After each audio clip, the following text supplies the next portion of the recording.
we're here. Welcome to Thursday nights at Glancing Behind the Veil. I hope you guys are doing all right tonight. I got a kind of cool podcast lined up. Everybody is in the studio tonight, which is kind of cool. We didn't have any technical difficulties lining everybody out, and we didn't have any problems with the weather out here. I'm going to give everybody just a few seconds to maybe see if anybody else is wanting to sign on, and I'm going to read a little bit of a preview, and then after I do that, I'm going to go ahead and I'll tell you who our guest is tonight, and then we will bring him on. And actually, my guest this evening, I'll go ahead and have the producer bring up his picture. His name is Adam Fields, and he is a graphic cartoon artist.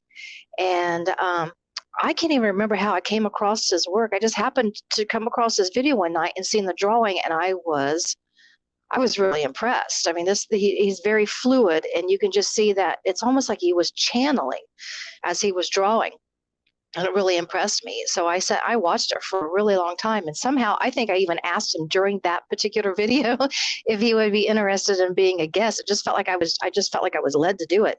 And the guy is a fantastic artist. He works for Marvel, DC, and other comic books, which he'll tell us about the rest of those. And he also has his own series, which is pretty cool, and it's called Prowl. And we'll also let him, of course, tell us, about, that one right there. And I tell you what, if you could blow that up, which is almost impossible, but if you folks at home could blow that up, you could see that there are so many chains and stuff. There's so much work in that piece of art that it's astounding. And I do graphic art, so I know how difficult it is that he's doing. Just with just the depth and some of the different features that he has, it was pretty impressive, especially as fast and fluid as he is. I'm going to read a little bit about comic books and comic book history, and then I'll end up, after I'm done, I'll have our producer bring Adam live. Comic cuts was the term that was used for British comic books, and they were published back in the early 1900s, like 1890 to 1953. They were preceded by what was called, I'm going to look at my notes now, Alan Sloper's Half Holiday, which was in 1884. It's notable for being like one of those sequential type cartoons where it was in order. The British comics existed alongside your popular lurid things like Penny Dreadful and some of the boys like Story Papers, which is what they had called theirs, and the humors like a Punch magazine. They even had a magazine, which was the first to use the actual term cartoon. In a modern sense, as a humorous drawing. The interweaving and stuff of drawings and the written word had been pioneered, among others, William Blake, and that was 1775 to 1850s. I think it's late 1850s, and works such as Blake's The Descent of Christ. Now, at that time, that one was taking on that type of a perspective versus what we usually think of as cartoons these days. The first modern American-style comic book was The Famous Funnies. It was released in the U.S. in 1934 and was a reprinting of an earlier newspaper comic strip, which had reestablished many of the storytelling devices used in comics.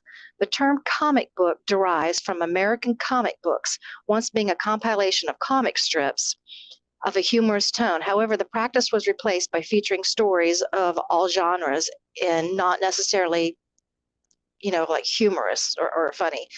The largest comic book market is Japan. And if you've ever seen some of the Japanese comics, they are just, anime is probably my favorite form of art. So it's just getting stuck in my hair. It's one of my favorite forms of art. So, I mean, and then the manga and stuff, they're just fantastic. And my youngest, she is actually an anime and a manga graphic artist.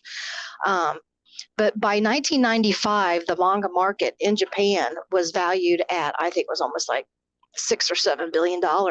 It was less than 10 billion, but it was up in the billions. And it had like an annual sales, and I have it as $1.9 billion with the manga books. In Japan, equivalent to 15 issues per person is about what that would equal.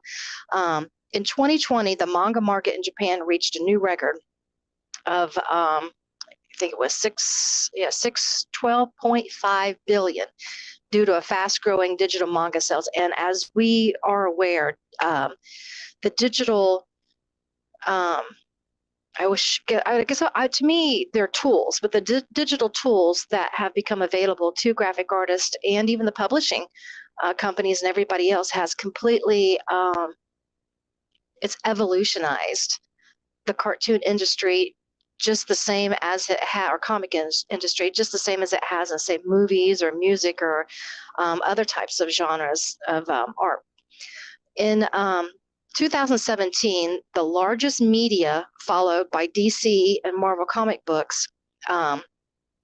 Anyway, the largest comic book publisher in the United States is manga distribution, which is Viz Media, and I'm sure a lot of us are.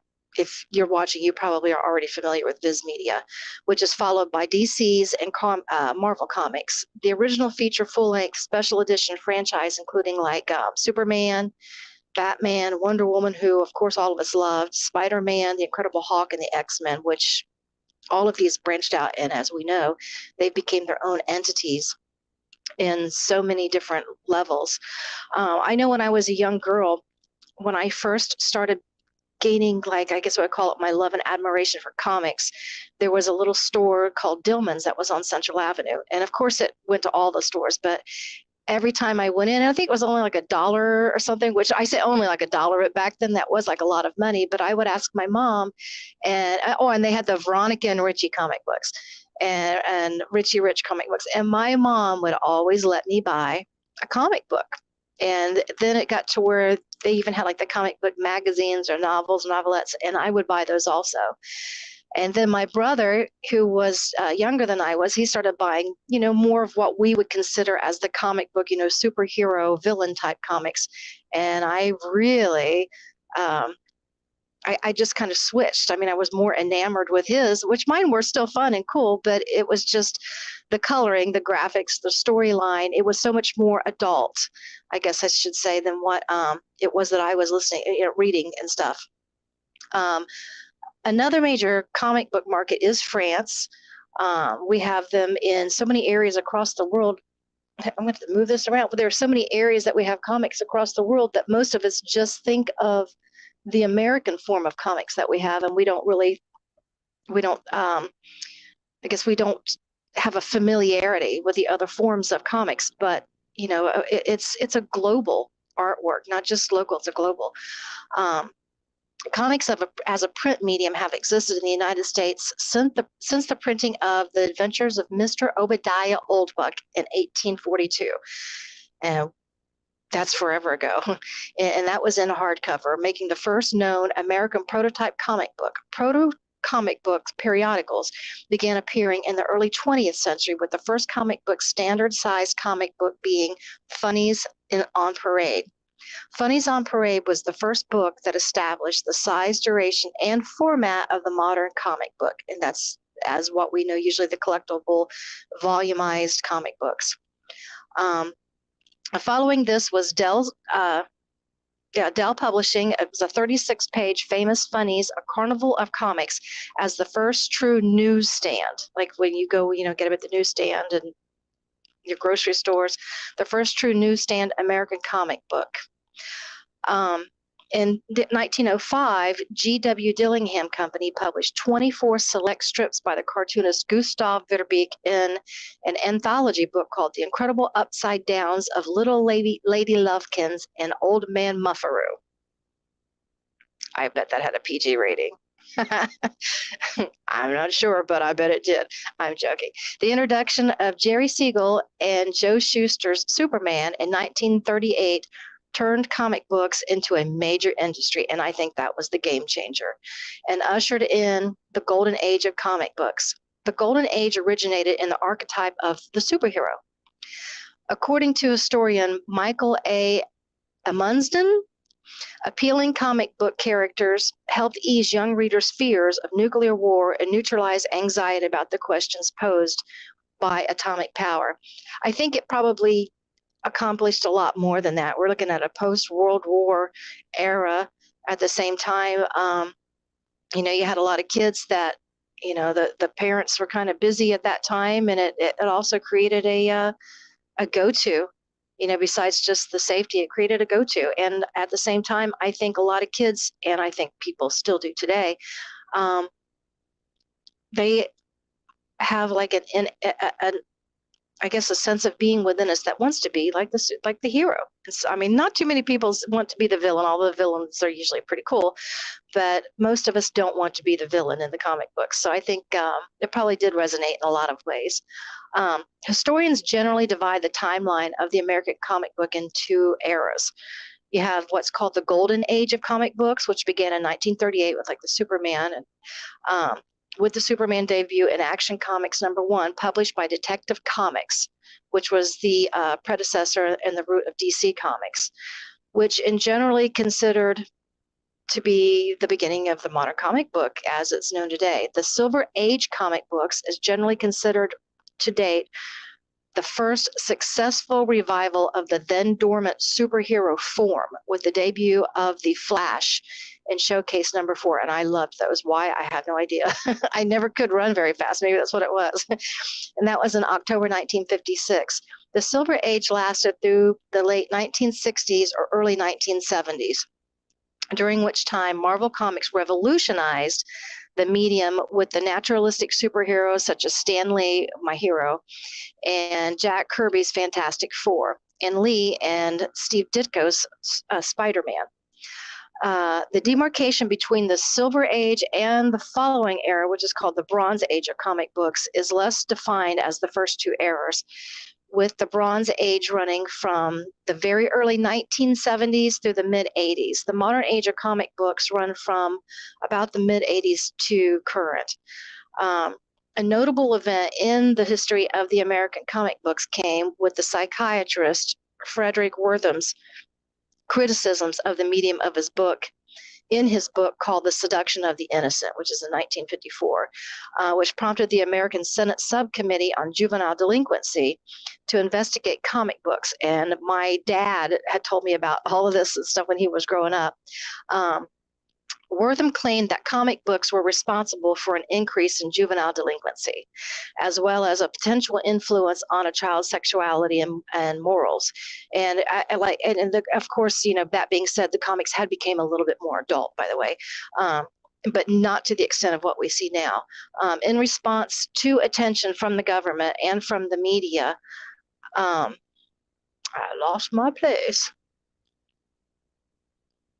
Anyway, in response to that, the government and the U.S. comic book industry had set up the Comic Book Magazine Association of America, which is basically an oversight board, so to speak. The CMA instilled the Comic Code Authority in 1954 and drafted the self-censorship Comics Code, kind of like when you have movies like rated R, rated R, G, PG, PG-13, etc. And in 1954, and drafted the self-censorship of comics that year, which required all comic books to go through a process of approval.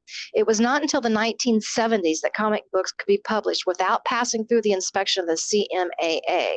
The code was formally defunct in 2011, which they no longer do that. Now, that being said, there are now a lot of underground comic books nowadays, kind of like we have, a lot of underground internet sites and such, and movies and things. But, they are their own entity and stuff. But today, what we're going to focus on is some extremely good art by an extremely good artist, and his name is Adam Fields. And I'm going to have Adam. Actually have our producer bring Adam up and have him introduce himself and start telling us kind of like about his art and what he does. Hey, Adam. Hello, how are you? Hello, hi. Yeah, thank Thank you you for for having me joining. out. Oh, this is awesome. First time I seen you draw, I was like, wow, this guy is fantastic. Thank you. Yeah, so everything you said about comics, I really never done research, so I got a nice little history lesson on my job. That's nice. So yeah, Now you I do what?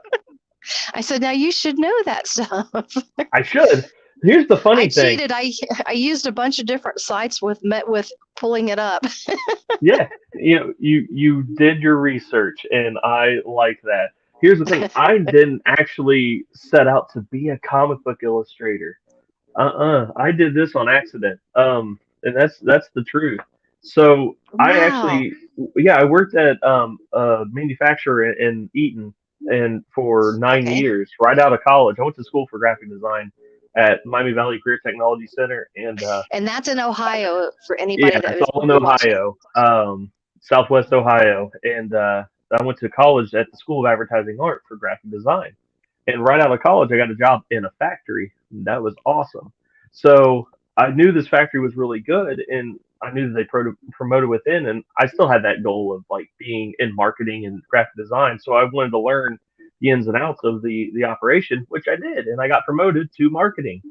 At the time, then my boss at the time, after I had stressed to her a couple years into the role, I said, I really would like to do the graphic design here. I'm already fixing stuff. I have the degree. Might as well just let me save you guys money and do it in house.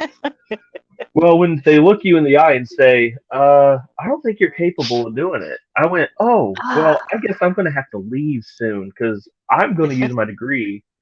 And I started, I started Midnight 27 Studios out of desperation of to do design work because as an artist, it's in your soul. Like you need to get it out. You need to express yeah, yourself.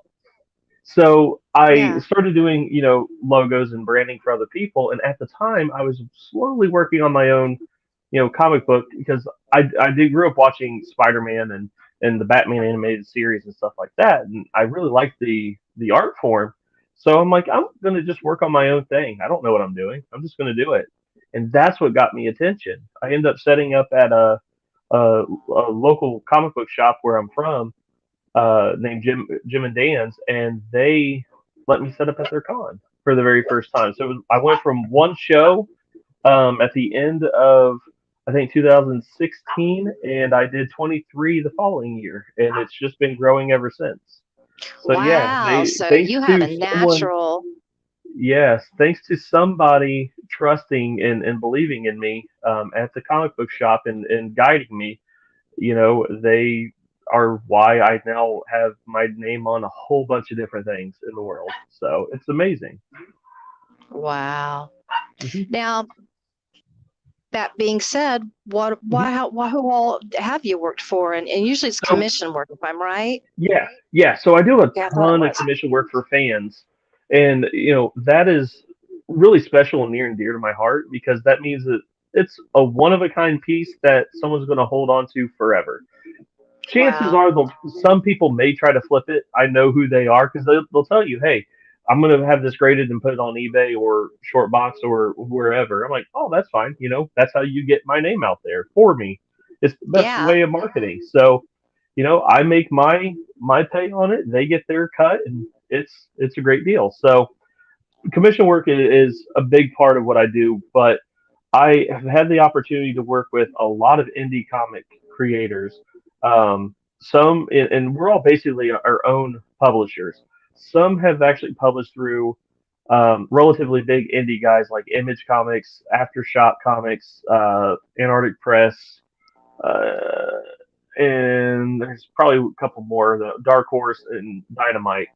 But smaller guys is called Vantage In-House Productions, Echelon Graphic Novels, and just individuals that like Hasm Productions. All these people they have their own stories that they let me either illustrate the inside or the covers or both. I've been the lead artist on a handful of those projects. Then those snowballed into trading cards for Marvel through Upper Deck. Ah, So I actually do wow. trading cards for them. I have over 1,000. I have a box sitting over there of a next project, and that is due in June. So I'll be working on those here in a little bit once my campaign's over. And that just Wow. opens the door to new stuff. So once you're in this industry like that, you just gotta keep grinding, and it's going to open up very, very many doors as long as you're deliberate and trustworthy and can deliver. Wow, that's really neat. Mhm. Now, when you Now, I know you've worked for several of the, like some of the, I guess you've worked for Marvel and DC Hmm. and done work Just for Marvel them. for right now. For DC, Marvel, I've okay. submitted some stuff, but yeah, Marvel, their sort of their trading card program. It's really unique. Um, and I've had the opportunity to talk with them at bigger cons. Haven't Hmm. had the guts to say, "Can I do a cover for you?" And there's sort of a reason behind why I haven't kind of pursued like a full on career with one of the top two, as we call it, DC Marvel. I'm one of those indie guys. Yeah, these were all commission pieces for fans that they bring these blank covers, and I have the opportunity to bring my favorite characters to life. Spider Man's the one that I grew up Wow, that's watching. so fantastic. So they actually had me do a trading card set for Into the Spider Verse movie and Spider Man Far From Oh, Home. So I did official artwork for them, Infinity War, Endgame, Deadpool, the 10-year oh year gosh, that's my anniversary of the daughter's favorite. MCU. There's Deadpool. Yes, that one we had a ton of fun because a lot of these cards have some restrictions, like who you can draw because of licensing and everything. So they do send you a list of like who you can and who you can't draw. Deadpool, they said this is the one time you get to draw Deadpool, so have fun with it, and I did. I found a handful Wow. of them on eBay, and then I haven't seen them since. So whoever they landed, they've got a good home. Wow, that's Yeah. fantastic. Yeah, I guarantee you somebody has that sitting somewhere Oh yeah. away Yeah, from the kids. they are so like doing trading cards is a lot of fun. It's a lot different approach than like doing a actual cover for publishing or a cover for Yeah. a fan or even interiors where you're trying to tell a story sequentially in 4 to 6 to 9 panels. It's nice because it's just a little tiny piece of artwork and it's a one of a kind. Wow, that's fantastic. Now, Hmm. I sounds kind of so most of I don't know, do you ever I know this sounds really strange because I do a lot of writing, actually I ghostwrite. Do you ever Yeah, get like you and some artists do it when they draw too, the quote unquote writer's block. Do you ever get like artist block? all the time, all the time. Really? I was So wondering about that. my approach to this, and I'm actually kind of in that zone right now, because I just wrapped up a book called Roadkill Rampage, and it was issue 4. It'll be going to Kickstarter May 9th. It was for Hasm Productions, written by Rodney Fike, a dear friend of mine who actually sat up with me at my very first con. We didn't know each other, and after building a nice relationship, they end up hiring me to work on 2 of their books and maybe some future stuff. So Wow. I just wrapped that up, and anytime I wrap up a book, I like to give myself at least 2 weeks after to sort of unwind and sort of take a breath because everything we do is kind of a sprint. So we try to get page quotas done per day, or how many can we do per week, and because the comic book has 24 to 28 pages, and I do everything by hand. I'll do my roughs and penciling on my iPad, but I ink and do that part on hand. So everything I do is right here at this desk, and it takes a lot of Wow.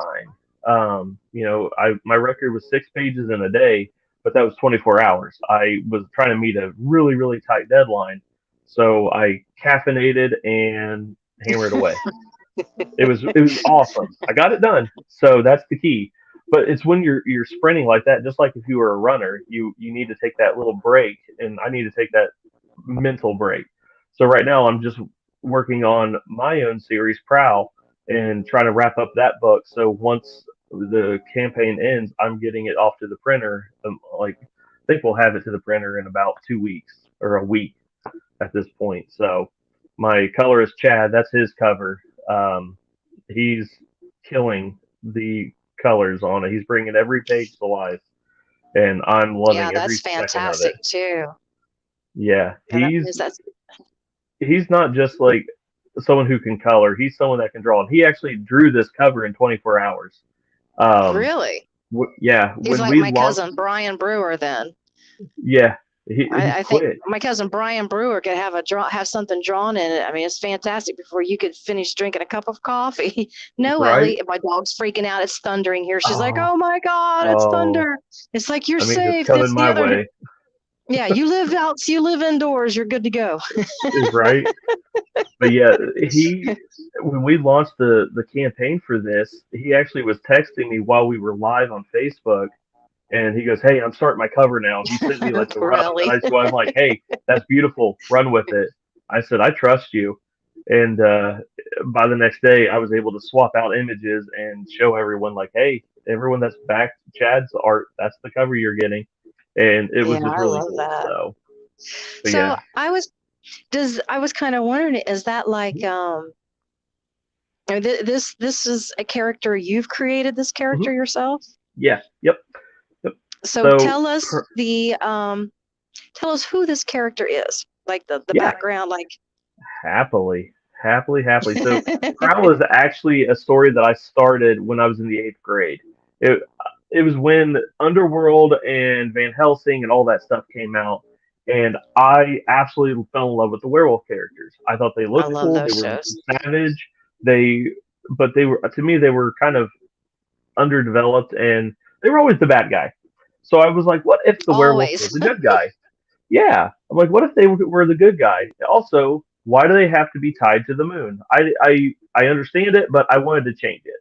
You So know, Prowl was that's then born. actually a that's an incorrect conception there too. Everybody always thinks that wolves howl at the moon, but they actually don't.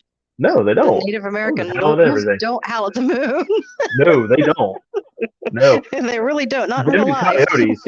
Yeah, where I'm from, we had a whole bunch of coyotes out back, and they were just playful. So, but Oh yeah, my gosh. yes. So Prowl is basically a vigilante werewolf in a small town. The tagline for it is, "What if the wolf in sheep's clothing was there to protect the herd?" So he's in a small town, much like Eaton, where I was born and raised. Where we've recently moved, but I wanted to give small town representation in comic books because much like all these bigger franchises that are um, across the newsstands right now, they're all based in large cities. Batman has the fictional city of Gotham. You have Superman Yeah. Metropolis. You have San Diego. You have Chicago. You have these large cities, and Yeah, they as someone are. that visits those cities, I appreciate it and I understand it, but living in them, I can't relate to it. I was born in a town that's known for cornfields, and that's it. So I'm like, I want something that represents that. So, and I wanted to give Ohio a little representation. So I created a fictional town called West Erie, which is North Ohio. I placed it right next to Toledo because I wanted something to do with the lake. And I thought having a werewolf near the lake, there's a lot of potential for some really cool action scenes. And so that's where the whole plot takes place, is in this small little town. And being the vigilante werewolf, his power derives from that stone that you see around his neck, and that's featured on my cover. The whole Okay, plot so is is that like a where talisman? I can't tell you what it is. All I can tell Oh, you is the whole plot is built around where it came from. Why does it give him this supernatural power to turn into a werewolf at will? And also, why does it kind of lose control when he wears it too long? The whole plot is that stone and its ah. history. Um, So the it's stone can actually eventually start having power over him mm-hmm. more than he can wield. Yep. So he's not doesn't Ah, transform like your typical, if you think of like Werewolf in London or whatever. He's not that like turned. He basically is controlling a not a werewolf suit, but an entity that is a werewolf. So he is piloting it. He has all his thoughts and consciousness, but slowly it starts to take over, and it gets really vicious really quick. And I love drawing those pages. So wow. I'm very eager for it. There's going to be 6 issues for the first volume. The script is already wrote. The artwork for this book is already done. Chad's coloring it. I'm actually lettering it as we're going. So by the time I get the last page, we're going to be able to fire it off to the printer, and it's going to be in production. my goal is to have it at an event called Free Comic Book Day Hmm. at Bell Book and Comic in Dayton, and Yeah. then I'll get all the backer rewards sent out after that event.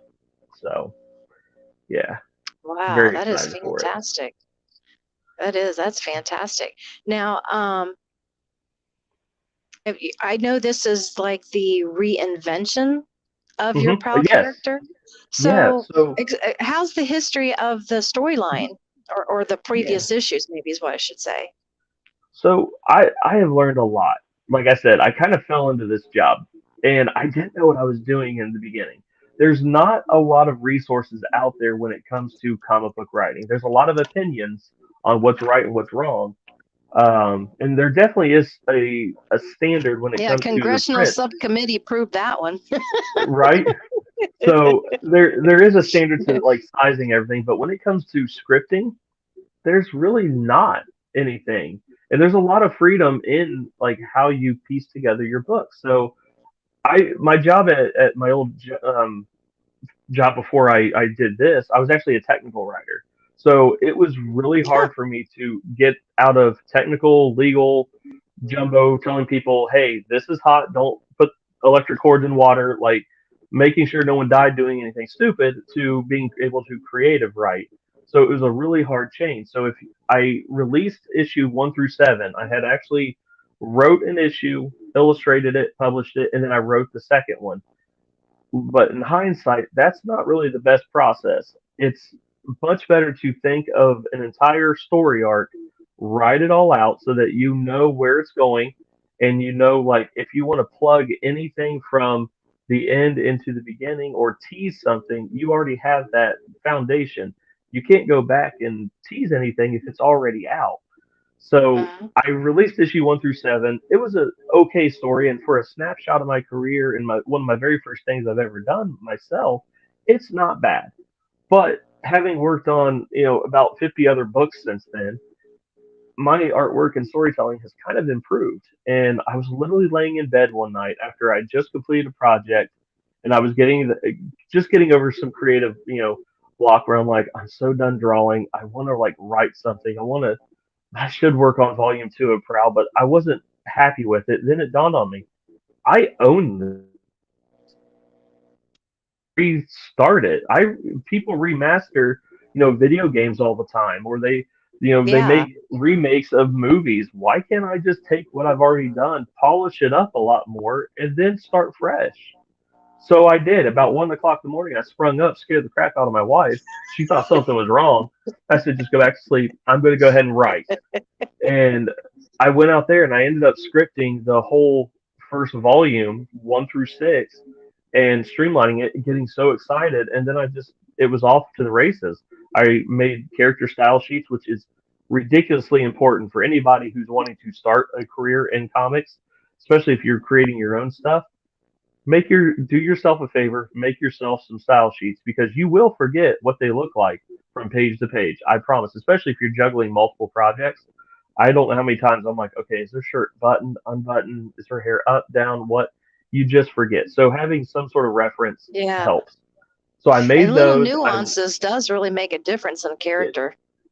I will pick out continuity errors in every single movie because it takes you out of the film.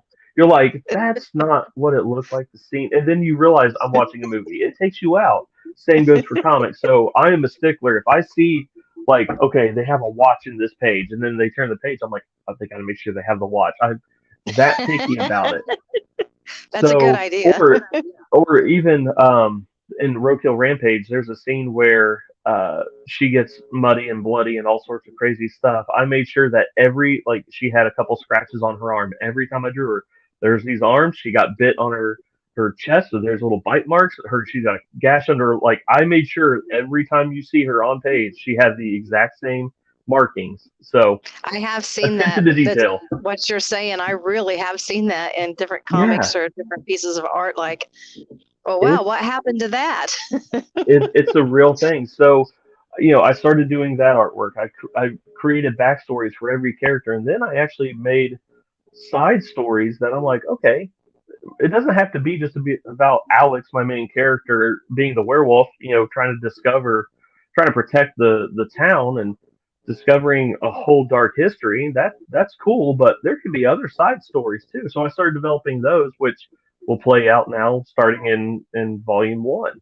So the whole remaster, I took what I had already laid groundwork for, Mhm. polished it up. So even at readers that have read the first volume, the first go, they're going to be pleasantly surprised. Even at the end of just issue one, it ends completely different, and it still hits almost some of the same beats in the story, but it actually veers off. And at the end of volume one, there's something major that's going to happen and be revealed that they're going to never see coming because it didn't happen in this.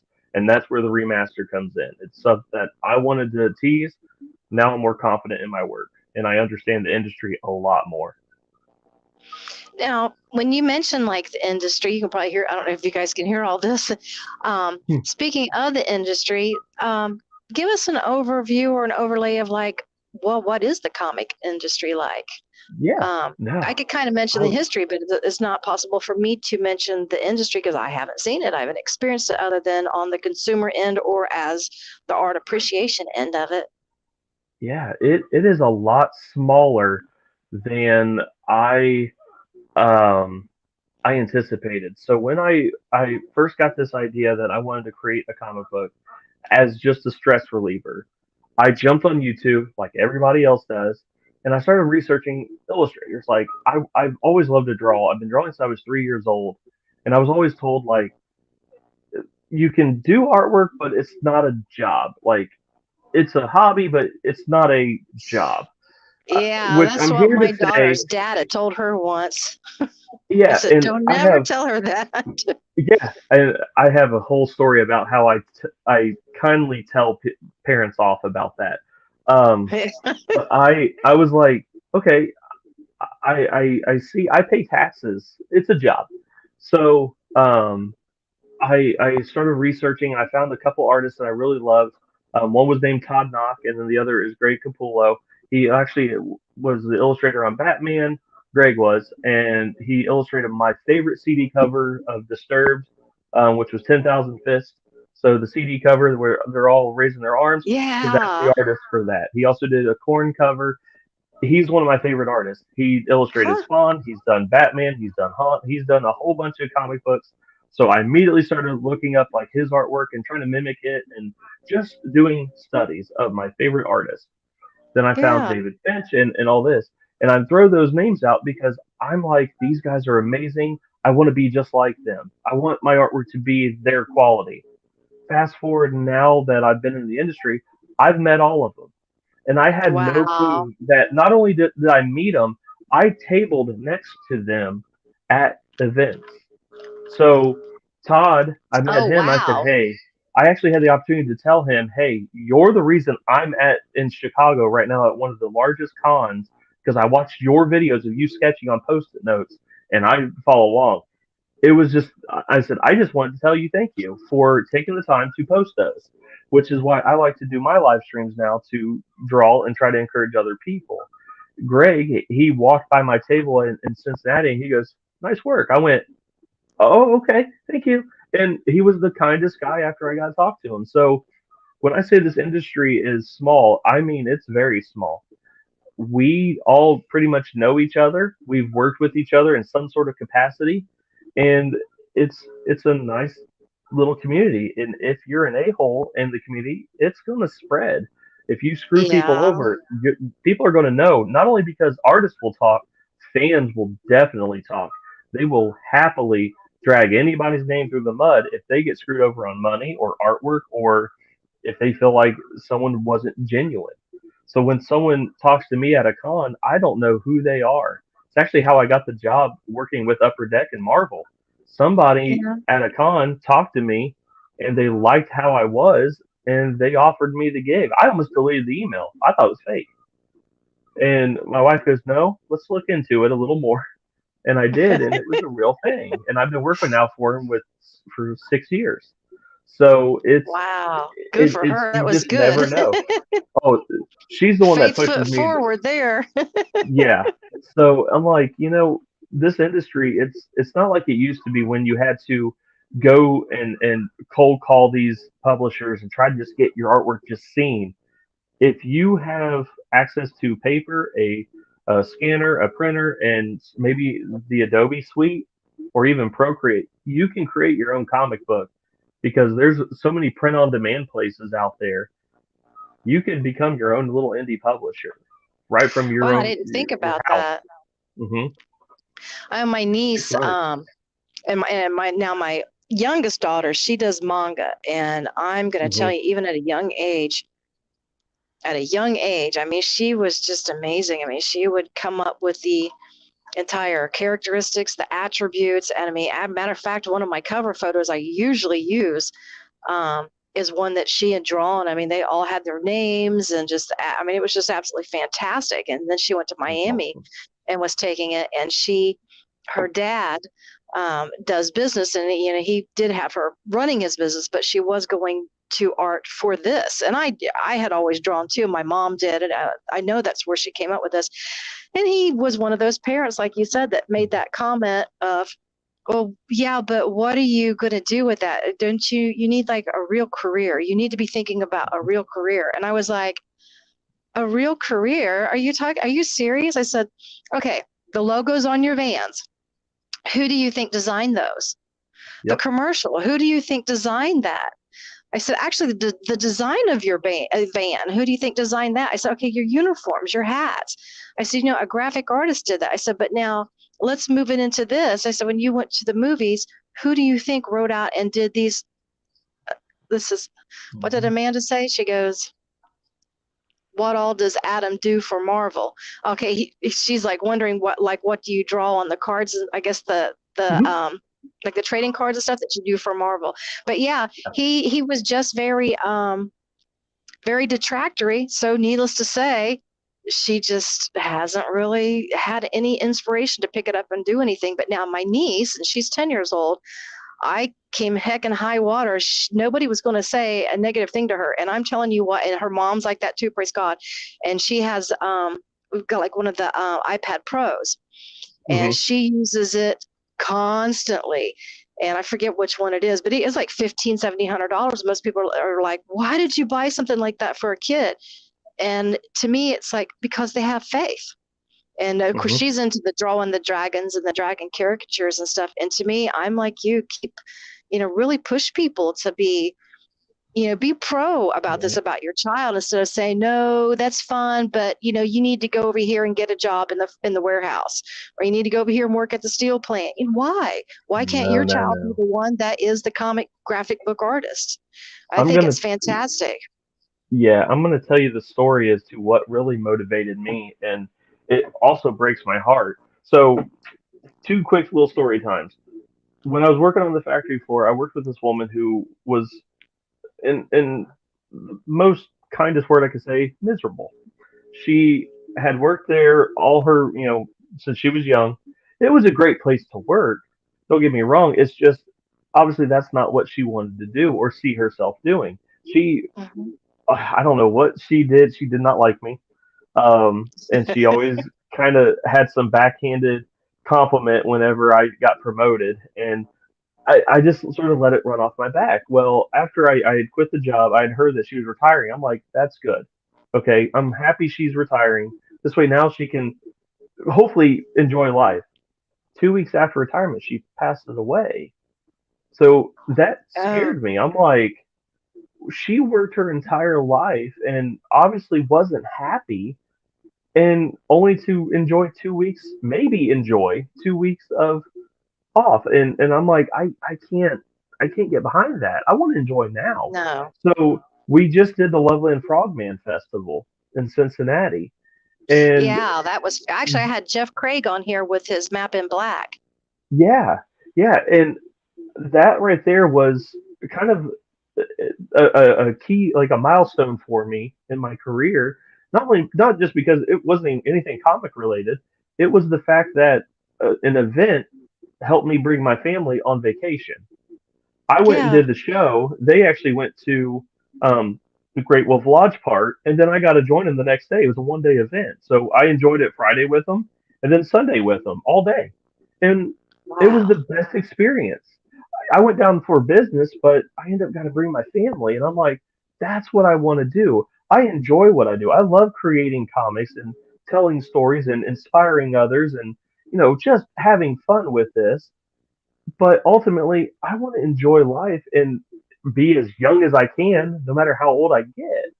That's the whole Yeah. point. So whenever I'm now trying to get into more events like that so we can take a whole week down there leading up to or after the event and just let my family experience it. I was able to take my oldest son up to Cleveland. We're only about an hour and a half away from Cleveland now. We were Oh, able to go to a oh, that's 1 day right. Sure. event. Yeah, that's right. Yeah, we're in the Youngstown area, um, the good side. we um, we my son, my oldest, he loves fishing and he loves like the lake and stuff, but he's never seen the lake. So I said, hey, this con we're going to be at, it's at a hotel. It's a really good event. It's all comic centric. I said, but it's like 6 minutes away from the lake, dude. So he went up with me, and I was able to, after the event, drive over to, I think, I forget the little beach area called. I think it was called Huntington Beach or something. And we were able Yeah, to I did. just Actually, I enjoy the grew up view. on Lake Erie basically every summer because of my dad, so I Yeah, know the area you're talking I about. love it. But yeah, so it that's the kind of stuff that I'm really motivated to do. And it all goes now back to the second story I wanted to tell about kind of inspiring kids, but also putting parents in their place. I'm on the advisory board for MVCTC in Clayton, for the Oh, graphic wow. design program. So I get the opportunity to go talk to the students, the junior and senior classes. I encourage the juniors and then I prepare the seniors for, if you're wanting to do this as a job, here's how you get paid, here's how you protect yourself, here's how you treat customers, here's how you don't, stuff like that. But then I get to go in and judge their senior projects, and I get to be sort of the harsh judge and tell them, hey, you had 6 weeks to do this. Why did you only get like a page done? Why did you only get your logo half create? Like, I get to sort of be that harsh hammer, but I also get to like tell them this is good work, but you need to do better with time management. And I get to be that My art realism. teacher used to do that with me. I kid you not. I Hmm. don't know how many times she would come and she would say, you know what? This is so great. And you are truly the most detailed oriented person I've ever seen. Hmm. But you can't always sell details, Deana. No, no. Sometimes you just gotta skip she, those details. she would tell me to hurry up and be faster. so I, Yes, so yes. there's different, and Speed up. in certain projects, you do need the Hmm. details, like she said, but in other projects, this is what you're supposed to be doing. And it Yeah. takes a while to kind of explain that to somebody, especially since they're going to be out there and they're going to be dealing with deadlines and stuff like that. It's good that you're willing to Hmm. to be the heavy, so to speak, but not. But it's kind of It, just a guiding. and they know that I don't mean anything negative because they've already seen me talk to them and show off my work and help them. I'll walk around the labs and talk to the kids if they have questions and help them one on one. I love that part. But the biggest highlight is you see them in their most nervous state when they're presenting their projects. But then at the end of the year, you go to their portfolio show and you get to see the reward that they have. Their artwork's up there, they're dressed up, and they're proud of their work. But parents are also encouraged to be there. And I have Yeah, been pulled aside by some of the most blue collar people. Not a problem with blue collar people. I was one. I have yeah, much respect for them, but some of their mindsets I think are a little skewed because they're stuck in this mindset of when they started workforce, that was like the jobs. And I get it. We needed that. We still do. But yeah, their kid has a much different goal for their life. So then yeah, I kindly tell them when they pull me aside. I had one gentleman ask me, he goes, hey, level with me. Is this really something my kid can do for a job, or should I kind of nudge him to find a real job? I said, I'm going to go ahead and ask you, you just don't believe in your kid? And I look him square in the eye when I say it. And I said, because there's nothing special about me, and I do this every day full time. This is my only job, man. I don't have any side gig. I don't rely on anything else besides my artwork. My wife has her own full time job, but this yeah. is the primary income. And I said, your kid is just as good as I am at their age. I said, I think they can do it, don't you?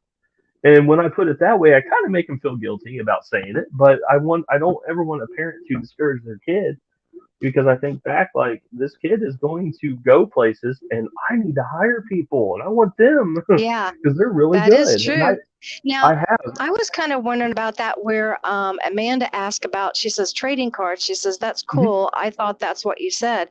Now, yeah, can you explain to her and actually to yeah, the other viewers, like what exactly are like the trading cards and stuff that you're talking about? yeah. I might have one. Hold on. I'm gonna And you give you guys a said you quick do like the sneak peek. trader cards and stuff for Marvel? Yeah, yeah. So here's a set that I mean, yeah, it's this was blank. It doesn't have artwork on it because I still have to figure out what I want to put on it. I'm going But to assume this this was is like the yeah. obsessive So poker cards that she's. yeah. So it's Ah, through upper deck. They're actual cards, but they are Marvel branded. And this was X Men and Avengers Alliance.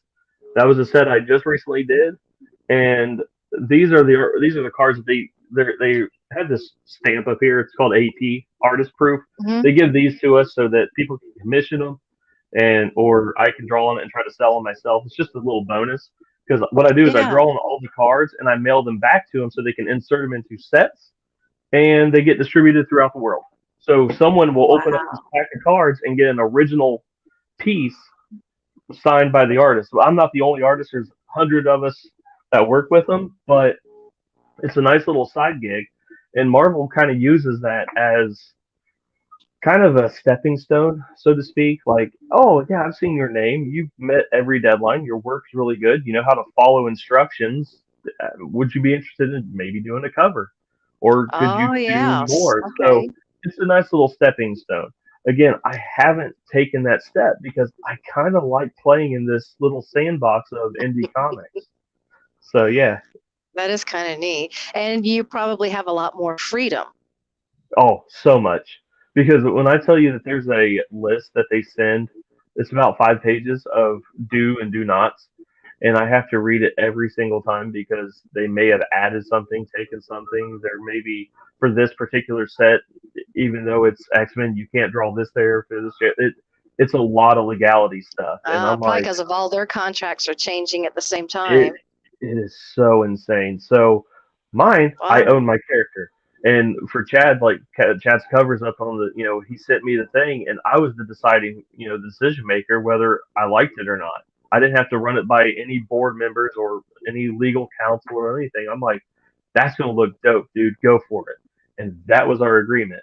We have contracts in place between me and anyone that hires me or I hire, but ultimately it's my decision whether or not I think this represents my character good or not. And that's ultimately what I enjoy. I don't like being told, well, you can't do this. No, I want to do that.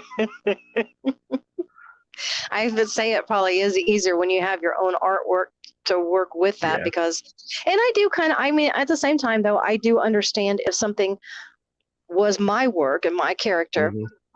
or I was contracting someone else to do that character, I would understand, hey, I don't want you to do this and this and this with my character. Absolutely. You may Yep. It's all have branding. Wonder Woman, then the next thing you know, they've got her, doing all kinds of lewd acts. It's like, wait a minute, that's not who, Wonder Woman was. Yep. Or you've got Superman, and next thing you know, he's over here, looting stores. Whoa, wait a minute, that's not Superman. Of course, he did kind of switch there for, but Hmm.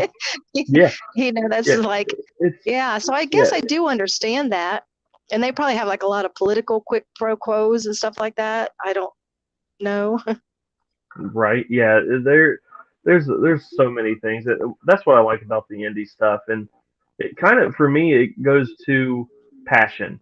In the indie market, we're creating something new. We are creating something from our hearts, our imaginations.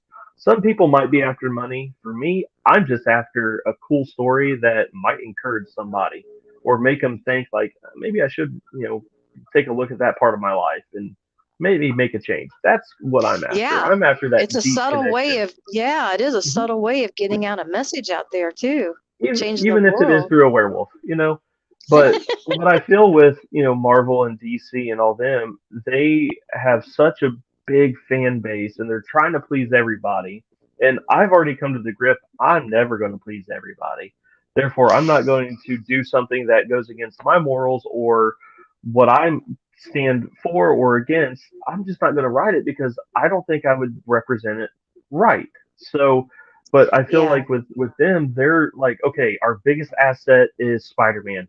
Let's throw Spider-Man into this demographic. Let's throw Spider-Man in this demographic. Let's make him this type. Yeah. And they're just reskinning it. And I'm like, it's obviously a money grab. And then they're starting over with issue one there and issue two, and then this story arc. It's too much of the same thing instead of giving each demographic the energy of creating all new characters fresh. That's where the indie guys are. I know so many people are like, hey, I'm looking for a female author so that they can help me write this story. And Mhm. that's what they do. I'm looking for a Latino uh, artist for this story. And because they want to make sure the representation is there, they're wanting to make sure the artwork is up to par, and they want to make sure that it's a good product. I know one of my friends, he does a ton of covers for Marvel and DC. He said one of the biggest disappointments is he does this amazing piece for the cover, then you open the book and the art is crap. He's like, it was Ah, rushed. You can tell. He goes, granted, they're probably just buying the cover and they're going to get it graded or whatever, but he's like, it's still. He's like, I never want them to think like, oh, this is going to be beautiful, and they open, they go, what is this? It's not. I've done it myself where I've looked like this cover's great, but why is this inside crap? So that's yeah. why for Prowl, I'm the artist on the inside and the author. I'll have a cover A. Chad will have a cover B because I want to showcase his work, not just coloring, but I want to showcase like this. I want to showcase what he can also do. So Do you think it's pretty cool. sometimes these characters, um, in some of the larger, like that are just in like a large, I don't know what you would even call it, a I don't Like know, I would brand. think like a hamster wheel Hmm. of storylines, like it's just constant another storyline or or production of storyline. It's Do you think that like the actual the details and the integrity and stuff of who that character is kind of just becomes like lost in the bathwater, so to speak? Like you're just, or not the bathwater, I but do. just lost in it, so to speak. I Like so do. much is just going on. I do because they let politics sort of get in the way. They let world sort of pollute their thoughts, and they're trying to just get. To me, it's like I said, it's a money grab. Yeah, I've They're kind of noticed that in some. It's almost like I wouldn't say. I mean, I guess I would be saying it's almost like sometimes they're afraid to let the character be an individual. This exactly. character may not like specific people, but it can't not like Hmm. specific people because it has to follow certain protocol, or Yeah. this character maybe wouldn't say this or wouldn't say that, but they're like you're saying, they're trying to fit Yeah. more of a cookie cutter versus an individualized character. And I know a lot of comics were built around, political beliefs. Captain America was created, basically to fight Yeah, Nazis. Like there's always been some sort of political stance within comics, but I feel like especially all of the, I call them the patriotic ones. yes. So for me, they're something new happened in the world, and they're going to restart from issue one because now there's a whole new storyline that somebody is doing something that goes along with the world's view, and I'm like, that's cool, but I don't think they would have done that 10 years ago. I don't like that's not the Yeah, same character that I knew, and I get they're trying to keep everything fresh for readers, but I'm like, give them something new. just develop a You new guys character. yeah, you guys are multi-million-dollar companies, and all you have is I'm going to make a new Batman, and it's going to be this guy's son, but he's a Batman now. I'm like, that's not a new character. That's just Batman with a new dude under the mask. At the end of the day, it's Batman. So for us as indie creators, we come up with new stuff all the time, and what I love about it is it's wild stuff. if you think of like Netflix, a lot of their most popular shows were graphic novels to begin with. Lock and Yeah, Key was that is one of true. my favorite graphic novels, and then it got adapted to a a series, and then there was Sweet Tooth. There was uh, what was the other one? Umbrella Academy, and I mean, just so many, and there's a lot more in the works. So Our producer, yeah, he said Adam West was golden as Batman. he was. I loved him, especially when he's running with the bomb. That was my favorite scene growing up. Adam West was the man. Now that was your favorite one?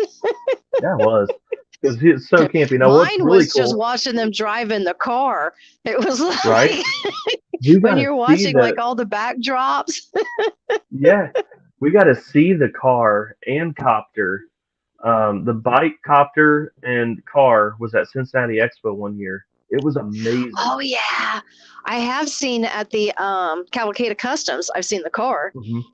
I That's haven't so seen the cool. helicopter or anything. What's cool Well, I'll about the tell you what. helicopter is, We're going to go oh to. yeah, Actually, I'll let you finish that, and then we'll go to our intermission. yeah. Well, I want to shark hear about the spray, helicopter actually, the because I haven't shark seen it yet. repellent. Yeah, the shark repellent model is inside the helicopter. It's really cool. Because you Yeah. always have sharks attacking you when you're in a helicopter. Hmm. I'm going to have you guys stay tuned. We have to cut just for a couple minutes for our intermission, and we are going to have you guys check out some of our new shows that we have coming up on Skydor Entertainment.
I'm glad this is the one that he pulled up, actually. We are back.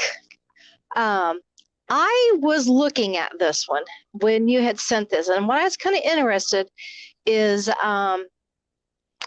because I do a lot of God, a lot is a mildest understatement in the world.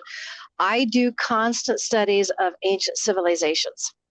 Um, and when I do that, you see, so I don't care what language it is or whatever you see, but you see a lot of symbolism and different things in the languages. And I've been noticing like a lot of where I would call it portals, but where the portals are is you also have a lot of symbology and stuff that occurs with the portals. And I was wondering about, and of course you're not going to see what I'm pointing at. That was a Bond moment. I was literally just pointing at the image to ask you about the image. Yes, I can see it. That one, Deana. We've all been there. I need to drink some more of this LA, get woke up. The image that you have, I know, right? There's sound effects. I love it. Yeah, we have some. Let me tell you, that's how he keeps himself awake. The Godfather and his antics. Doop doop. That's when you're supposed to do hit the hi hat. Groove shot. Yes. Where it has it here, it looks like I don't know what you would even call it, the second plate of glass or whatever it is. It's the second plate in. Mm-hmm. It almost looks like it has like some of the images of a portal. What exactly is that? So yeah. So those the panel where the stone is, he's putting on the necklace and then the stone is like glowing. It's Yeah, basically exactly. activating. Yeah, it's activating the wolf power. And like I said, he's inside of this wolf entity that he's kind of controlling. So the stone, I will say this because this won't really give too much away. The stone is actually activated when it's close to your heart because it's sort of reading what's in your heart, whether it's Okay. kindness, hatred, and or all that, or it's reading you, and then it's going to activate it if you have something deep down. And yeah, so red Oh, is so he better definitely. keep his hands on that and do not let anybody with a bad heart get a hold of that thing. Yes. So yeah, there's so like I'm so excited. Like I said, this is just issue one. So I mean, I'm gonna be diving deep into the lore of the town, where this stone come from, what it's unearthing, and maybe some people might know about it and want it. So yeah, Well, I could you see that. mentioned earlier about the bad I guys, kid you and the not, bad as guys are he cool. puts that on, Hmm. and if that is the stone itself, that's very interesting that it does Hmm. look like a portal. And I guess he going into that character would be in ways crossing in through a Hmm. portal, or like our producer said, like transfiguration. Is it like, are you saying that he's doing like a form of transfiguration, or how are you? Oh Is yeah, that how you're yeah. I saying guess you his? can. He's basically, it's two in one essentially. So the wolf is its own entity, but he is the guy sort of piloting it until he allows it to take over. The longer he is, or the angrier he gets, he'll lose control, and all can do is watch at this point until he's separated from the Ah, stone. It's that's what sort of binds them together. So yeah, okay, it's so it's not like an avatar. He actually is becoming. yep. They are But he one and does the have he same. does have a metamorphosis into that Hmm. character also though. Yep. Wow, Yep. that's really cool. Yeah, and because the reason I wanted that is I didn't have the energy to write about how his clothes were shredded and why he needed new clothes all the time. So I was like, hey, he's just going to wear this thing, but it's not going to be a suit. So yeah, that's why I came up with that. It That's a was good lazy idea writing. actually. I didn't want to have to figure out what, like the Hulk. He shreds his pants all the time, so he has to wear elastic. I'm not going to write that. I wanted to figure this out. So I'm like, hey, he's just going to control this thing. Why would he do that? And then I mapped out the entire thing. I went, that works perfect. I'm glad I You did this. know what? That's so funny that you mentioned that, because as a kid, now I could see what Batman was doing. He's going back to the Batcave, he's Oh doing his yeah, thing, yeah. but I was a kid and I don't know why it sticks out in my mind or whatever, but I remember many times thinking like, well, they didn't show it talking about Superman. They didn't show Mhm. him going back to the phone booth. And I couldn't No, understand as a kid, like, is he like leaving his clothes in the phone booth all the that's time? that's my whole thing. Like, where's his clothes? And Where I'm nobody sorry, noticed these clothes in the phone booth. no. Mm-mm. Like, And who's of course, leaving back pants then, everywhere? everybody, it's like, it's not like the one lost shoe, which I always wonder where that came from too. But it was like back then, people were actually using the coin, you were using the payphones back then. So it's Yeah, like, like, hey, get there were out, people dude. standing in line, like, hey, you forgot your clothes. Like, nobody's seen this Right? happening. And here's my thing. What do you do with his wallet? Okay? It's in the clothes. Somebody's gonna put it together. Alright? Yeah. I can bash Superman all day, but I won't. Oh, Lou Ferrigno. Hey, I met him when I Yeah. was working at Moore's Nautilus. He's actually a pretty big guy. He's huge. He's super nice He is a too. huge guy. He is. He's Very super nice. nice guy. He really is. Yeah. My daughter, this makes a lot of sense. My daughter said that she just got herself some Batman Hot Wheels. Amanda said that she is a Hot Wheel collector, and Oh that's nice. another one of those sectors that well, that's not too far from me. Have you been to the new Jungle Gyms? I don't know if you go to Mm-mm. Jungle Gyms in Fairfield. Oh my gosh. Well, they have the one over in Eastgate, but they have one in Fairfield. And for Mm. those that are watching that don't know what Jungle Gyms is, it is a world market that got started out as a fruit stand, and it has literally became a world market, and people come from around the world to get their stuff. But on the front end of their building, they have built, they call it like the silo, but it's a great big round section of I don't know what you mean. It looks like a silo in some ways when you're inside, but it's all collectible stuff, period. And actually, even when you're going towards the store, they have several glass cases that are figurines of the most gorgeous collectibles. I mean, it's anywhere from Marvel to you name it. It's just incredible high dollar figurines. But really, um, when we talk about things like that, when she mentioned like the Hot Wheels, or you have people that mention Hot Wheels, you've got lunch boxes. I mean, what do you, of course, t-shirts, hats. I mean, my Anything's gosh, it's collectible. off the hook. Anything. There's so many things that really has, um, I don't know what you call it. It just really just has the artwork that Yeah. collectible artwork, I guess is what it would It's be. that's the whole point of this. Whenever I talk to anyone that's like, are comics really like a career? I'm like, here's the thing. We're not selling just a comic book. We're selling a brand. There's brands everywhere. Star Wars is a brand. I love They those. Yeah. they created those movies to make money, but also to sell merchandise. There are Star Wars. If they can Yeah. slap their logo on it, then you got it. They can slap an iconic character like Darth Maul, or even a funny one like Jar Jar Binks on it. They're Yeah. going to do it. Action figures, lunchboxes, And it's going backpacks, to sell. cereal, and it's going to sell. So I always tell everyone, comics are not your gallery art where we're going to hang it up in a museum, look at it, cock our head, and go, "That's nice," and then move on. You're going But they to do read it. now. They do. You're going to read it. You're going to collect it. You're going to put it away until it's worth money sometime. But ultimately, it's a brand. Batman is a brand. Spider-Man is a brand. Star Wars is a brand. We are wanting people to wear them on our shirts. Now we want people to go to Trader Joe's, look for the silo, and see our logo and item everywhere and go, oh, I need that in my life. Yeah. That's the whole market side of this. So comics are just a very, very small part of a much bigger plan marketing strategy to get more representation and more recognition for that item, that IP. Yeah, that is. I think a lot of them do get it from that perspective. I forgot about You that talk one. about the changing and the morphology in the Spider-Man story. Hmm. That, Yep. yeah, that's a huge Yeah. morphology there. Yeah. That's Carnage.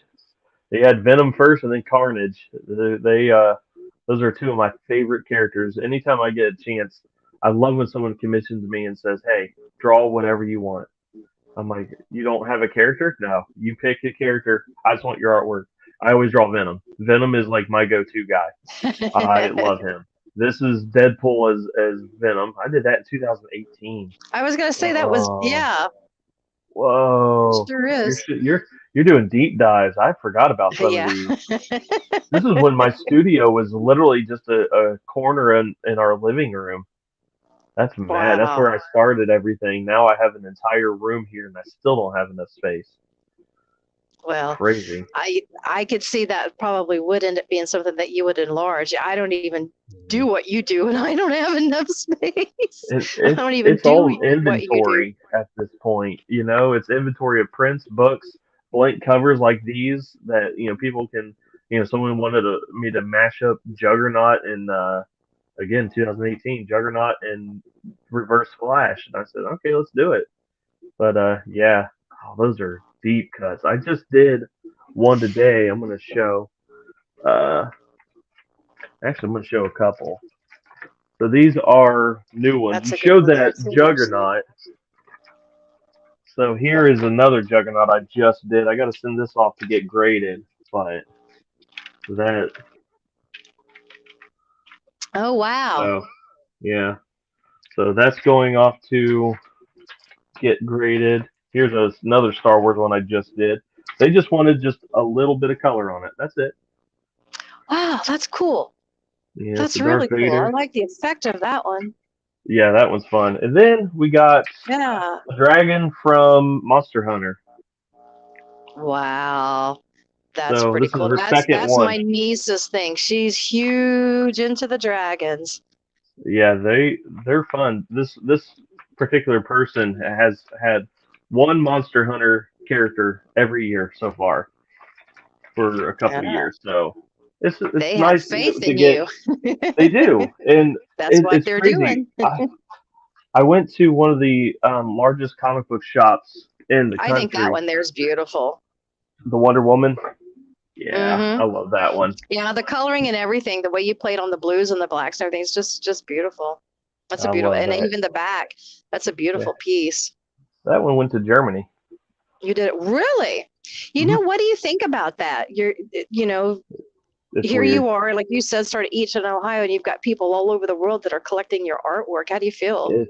It's weird. I mean I love it, but it's like man, I just like just started doing this like I said on accident. I never collected comics or even read. And now it's really humbling and it's encouraging because that means those are people across the world that I might get to encourage a little bit. So, I do random check-ins on people because when you work with me on stuff, if we sort of have a rapport, you're going to be on my Hmm. my checklist. I'm just going to check in, be like, hey, how you doing? And it's Yeah, nothing business related. It's just hey, just checking in as a person. How are you? yeah. Anything? You good? So just to keep people uplifted. And yeah, this was one of them. He actually got a companion piece to this where there was, I guess, Wonder Woman when she became like a witch, and I had to do the same pose but reverse it.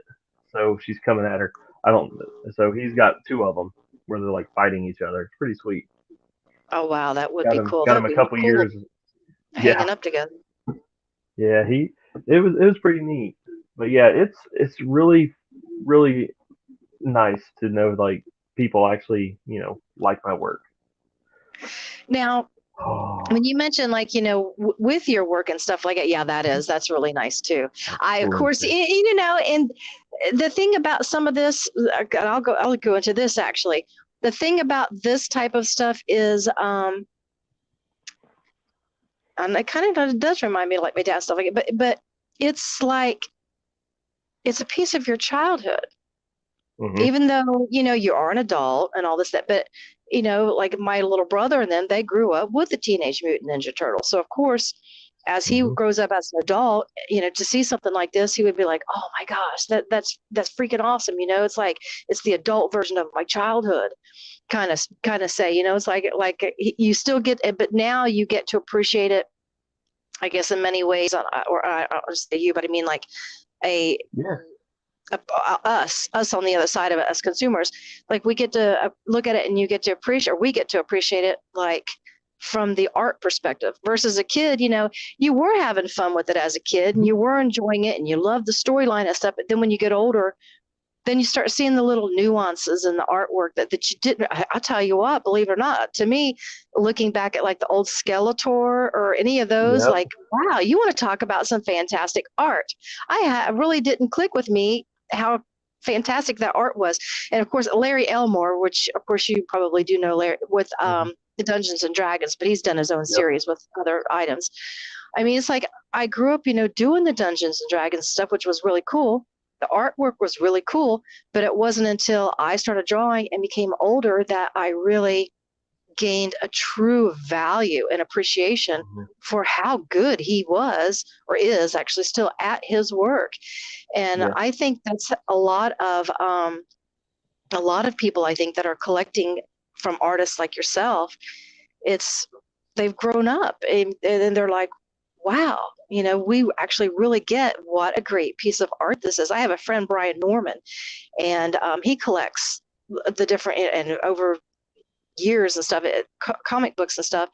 And he's been going through, how you do like the reconditioning and Hmm. making them, and he's really done a fantastic job at it and stuff. Hmm. But to me, that shows how much appreciation that someone as an adult has for a graphic artist like yourselves has for their work, to really value this piece of art so much that you're reconditioning it, you're taking care of it, you're sealing it, and you're really holding on to it and valuing this for years. I mean, I understand like the investment value in it and stuff, but there's just like this is a fantastic piece of art.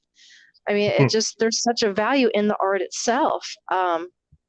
Did you Yeah. ever think of yourself as being capable of being like someone that's appreciated, not just from the financial aspect of being able to make money at it, but as being somebody that is like a really appreciated artist?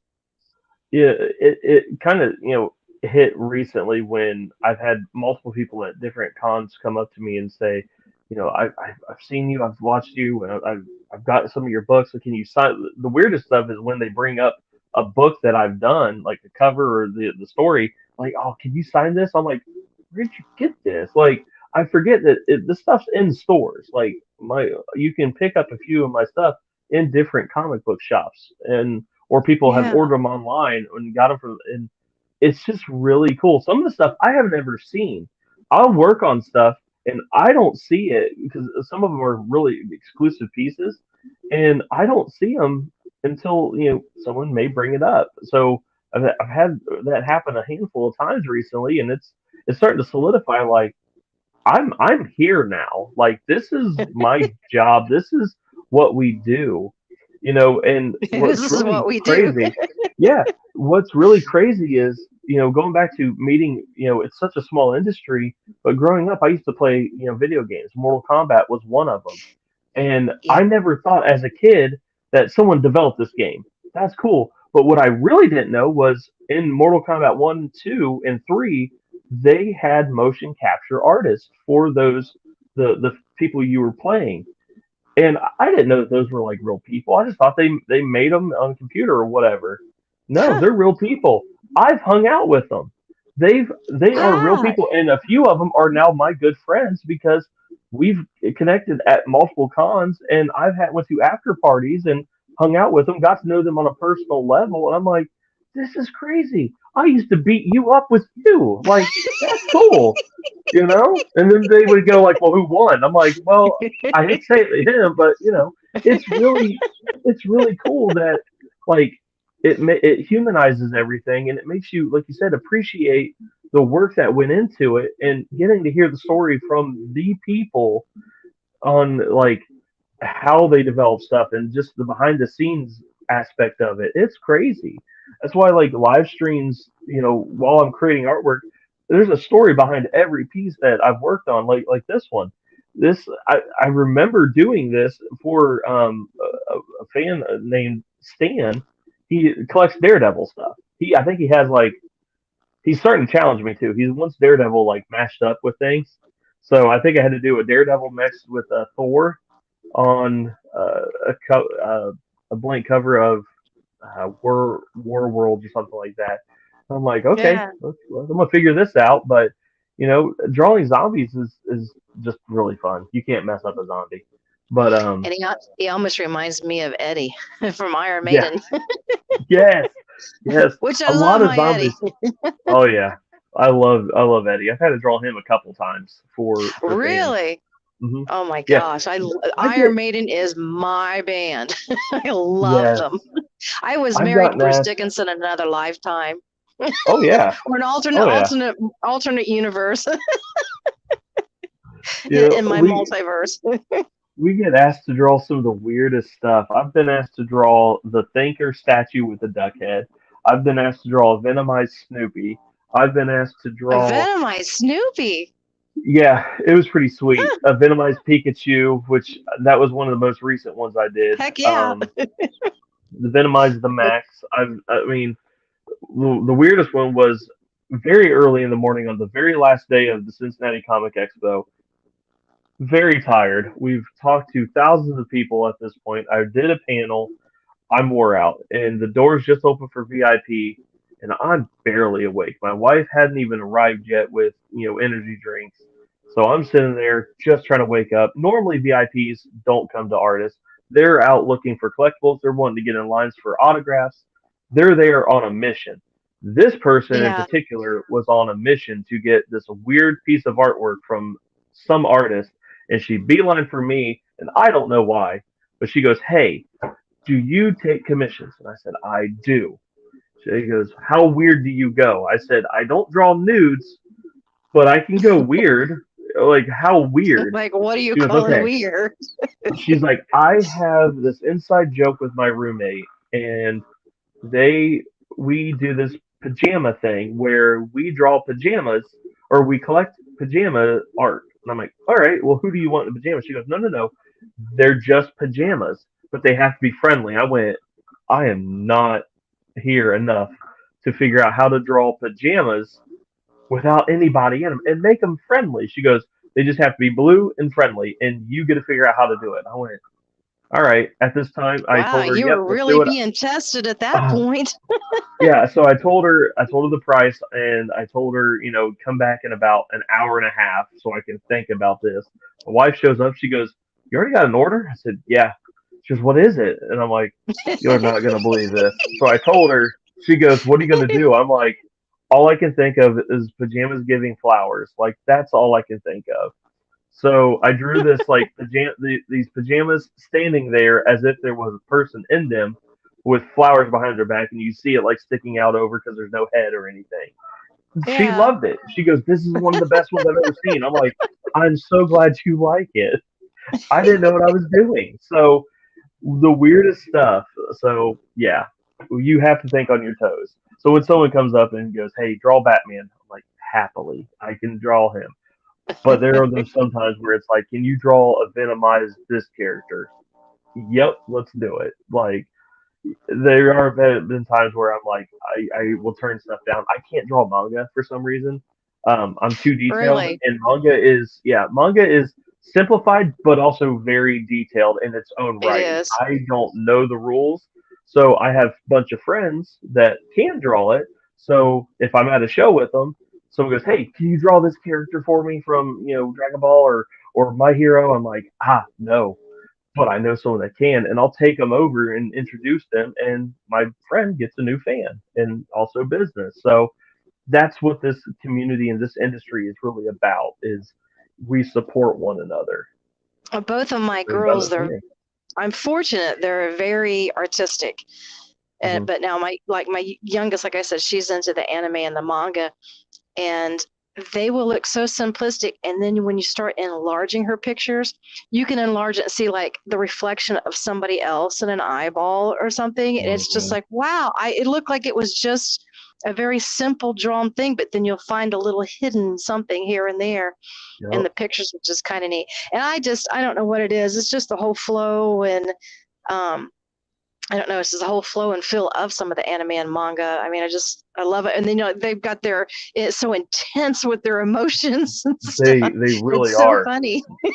They've nailed down like emotions and getting that message across. Even in print work and in the animes, they just really heavily rely on their like reactions and stuff. So it's like I can appreciate it. It's just one of those art forms that I'm like, one, I don't get to watch a lot of TV, so I don't even I try to start. Um, we'll watch like episodes of The Office that we've watched 1,000 times just to unwind, or we will find something new and we'll watch an episode a night just to get through because she's an office administrator at a restaurant. I do this, so what's funny, she's an introvert, so she gets to talk to people all day. I'm an extrovert. I have no one to talk to besides three cats. So when she's home, I just want to talk, and she's peopled all day. She goes, "Let's just regroup at dinner." I'm like, "Okay." Like it's almost that's backward. it is backwards. She goes, "We are in two different roles," and I'm like, "Yeah, but it's testing us. I get it." So So that's you why I guys love aren't doing watching comms. like some of the Netflix, like some of the, I don't know, like whatever, Daredevil or some of the Netflix Oh, shows that are we inspired. yeah, I'm kind of I'll surprised watch you don't watch those. things like that. I do. I have. Sometimes I'll have them on like on my computer while I'm over here watching. But if it's something that I need to really do a deep dive, I will hold on to it for like these 2 weeks after I complete a project. That's like my little treat to, hey, I'm gonna binge watch this. Now like Mandalorian right now, Oh I my watch with the kids. gosh. I Yeah, binge watched the first set and now they've got the new ones out. I haven't had a chance to watch them, so I'll just wait until they have them all out and then I'll binge watch them too. And it really yeah, upsets me when I binge watch something and they don't have the next season out. They said, what do you yeah, say? Pajamas with no bodies. How does an artist draw that without envisioning the bodies or thus? yep, Okay, draw without the basis of the main artist's lines. Yeah, I guess that is how you do it. Yeah, just kind of do your thing. Now, I have a yeah. question you mentioned Batman.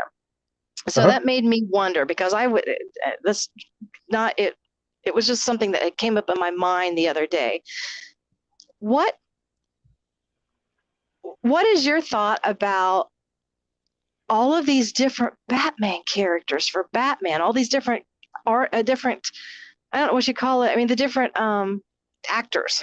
There you go. The different actors playing Oh Batman yeah, all the time, never consistently. It's like they're still of the age that they could still be playing Batman, just like the James Bond. But what do you think about how they switch it out so much? oh yeah. I'll answer that in just a minute, but that's how I do it. So that's how I drew the pajamas. Um, I like that. all It yeah. does look So friendly. yeah, all the actors like one, they're doing a lot of fan service right now in Hollywood.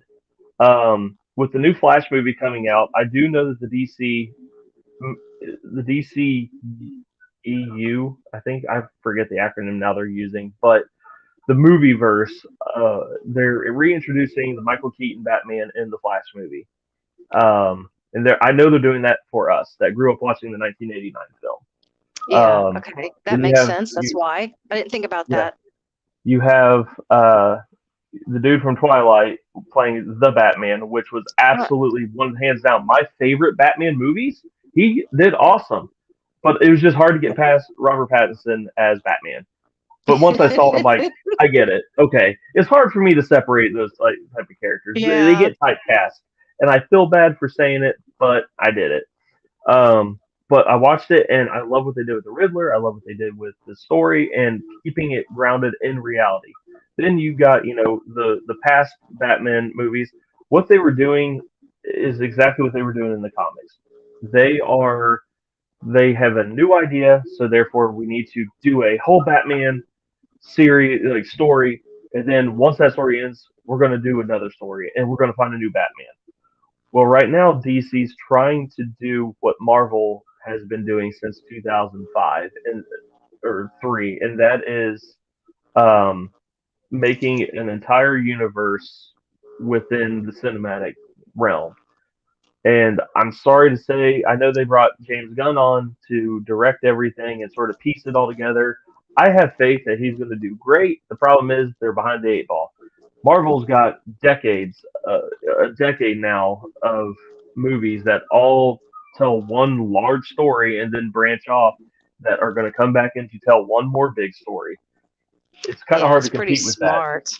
Yeah, they've That's already really done it. smart. And sadly, I kind of forgot that there was a new DC movie that came out. I was more enthralled that Scream came out, and that's my jam. I will watch Scream all day. And I I'm like, seen all that right, I you, gotta go see yeah. this.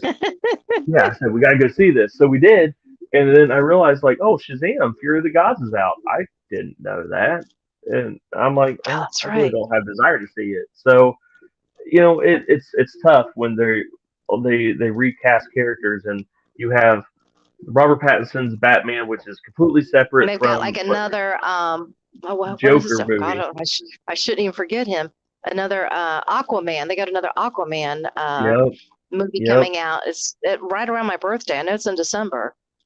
yeah, yeah. So, and I don't know if it's going to tie in or if they're just like it's such a mess right now. And honestly, I'm like superheroed out. I think there is such a thing as superhero fatigue, and I think we're Yeah, there as a I can see that. as fans of this genre, which is why it's so refreshing for a lot of indie people, like myself and other publishers that I work with. They are doing it right with Netflix, and they're creating something new.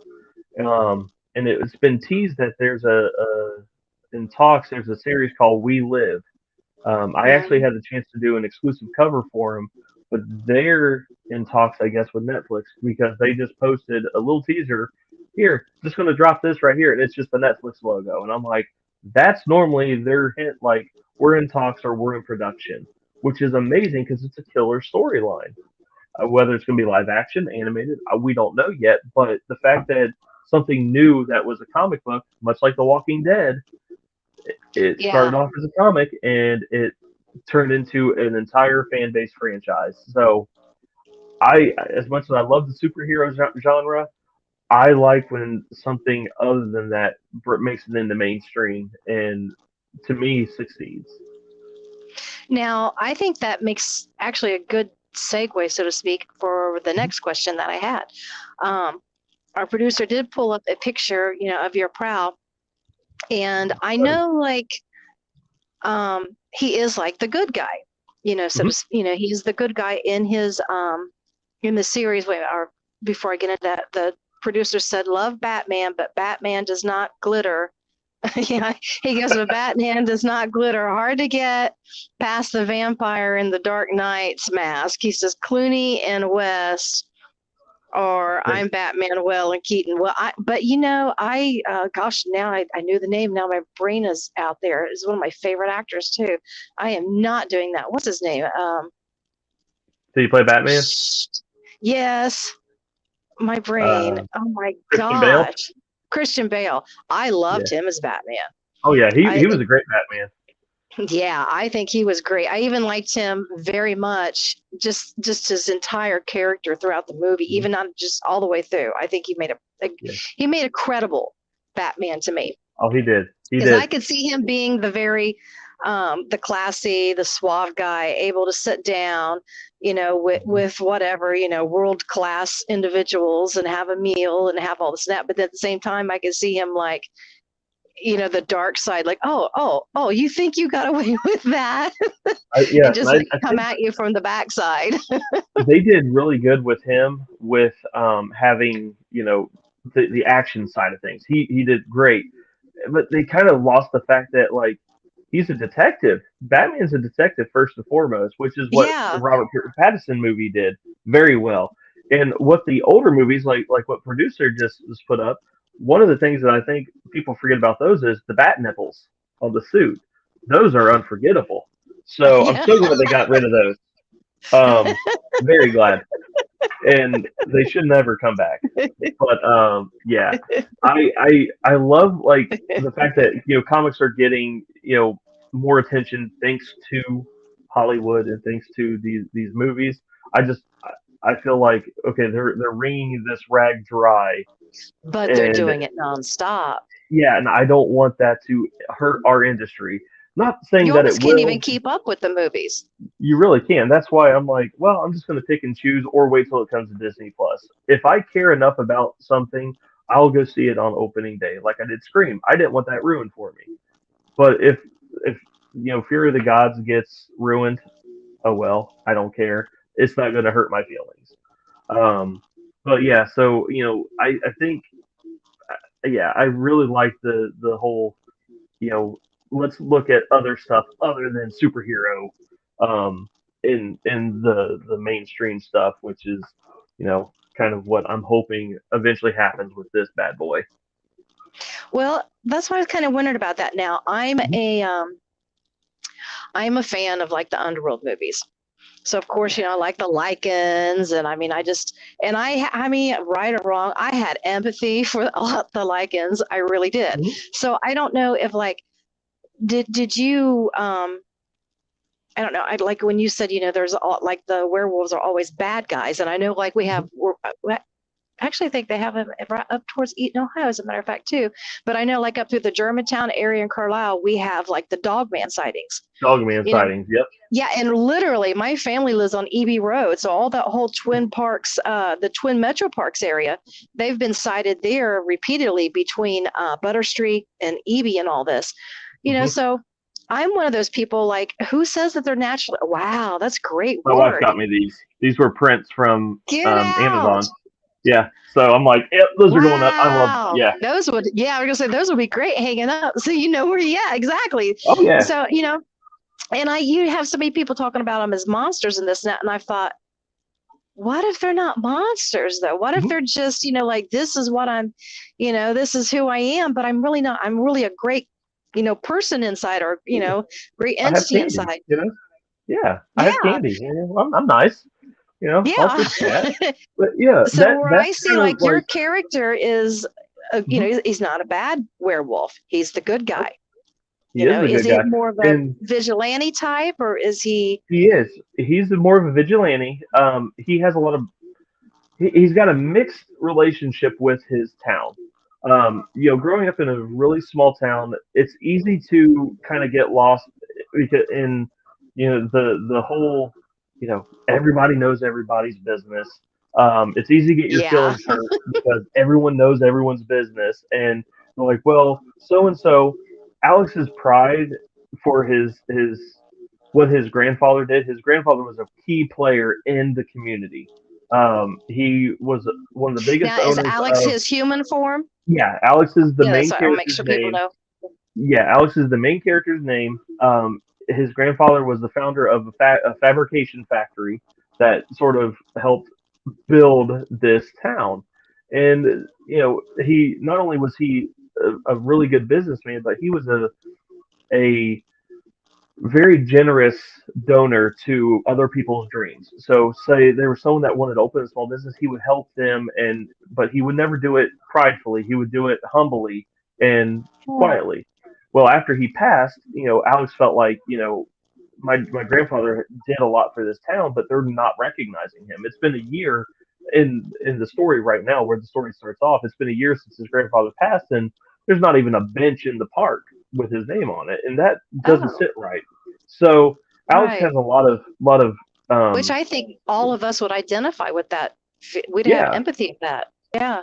That's and that's really kind of his genesis. He's like, my grandfather, poured a lot of blood, sweat, and tears into this community, and they don't really care, but he wants this legacy to go on. So now that he's noticing a lot more crime is happening, a lot more drugs are coming into the town, a lot more just crap is going on. He's like, I don't like this, and he has this power. So he's like, I'm going to do something about it. I'm going to put the fear of God in these guys through a wall. I'm going to do this, and he does. So I always joke that he's overpowered for the crimes. Like there are people they're just doing drug deals in the alley, or they're like vandalizing something, stealing some stuff, from grocery stores, breaking and entering, stuff like that. And you got this giant werewolf coming after you. It's terrifying.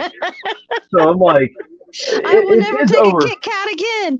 Right. It is overpowered for what it is, but the whole purpose of that is, he's doing right with his powers, but there's also going to be a cost at it because there's a whole reason why he has these powers, and he's in his 20s. He's not going to question it. He's like, this is kind of cool. He's never like once thought about like why is this a wolf? He starts questioning after some stuff goes wrong, but at that point, it's too late. He's already caught the attention of some really shady people, and that's where the whole history part comes in. And Yeah. I'm here for it. I'm so excited to bring this story to life for people and tell everybody like things may not be what they seem on the surface. Now, And I love it. I would think it has to take immense patience Hmm. to know in your mind, what the storyline is, what it is this much further down and stuff. And you want everybody to know, but you can't tell them Hmm. yet. So it's almost like, I mean, it's like Christmas on steroids. Like, what everybody's getting for Christmas, but you can't tell anyone. Can't say it. Yep. It's really fun. And what was really cool was actually on another podcast last night, and to hear the two co-hosts speculating, they haven't even read the first issue yet of the remaster, and hearing them speculate just from the teasers that I've put out, I'm just sitting there going, they're close, or so you're way off on this one. I like it's so much fun. I understand now why actors and producers and directors and stuff do these teasers because hearing people talk and speculate about something that they know about, it's exciting. Like, oh, you're going to be excited for this, or I'm about to rip your heart out. Like, it's a really funny feeling, and I'm so excited for it. Now, um, I have noticed, and I don't know if Mhm. it's metaphorically or whatever, but I have noticed that you do have uh, what seems to be the repeating theme of the chains. Mhm.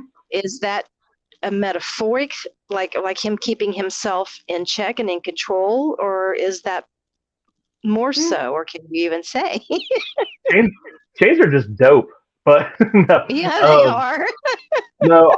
The reason for the chain on this one is mainly because it is he's chained to this wolf, but mainly I for the design wise, I'm trying to think of it looks cool, but it has to be practical. Like there has to be a reason for it. So basically, the chain Yeah. is because it's the only thing that really could hold this thing close to his heart when he does transform. So it actually is durable. That's really the whole idea by the chain. But yeah, there is also he's going to be chained to this persona, and he's also chained to the aftermath of some stuff that might happen, and he has to live with Right. the decisions that he may or may not made within this form. So yeah, we all have bondage. So yeah, right. That's why I was wondering if it was like an insight to the character. Okay, so that is an insight to what he's like. Now I assume, but I do not know, and forgive the metaphor or No, you're the fine. correlation or whatever, the irony, whatever. So he is like a lone wolf.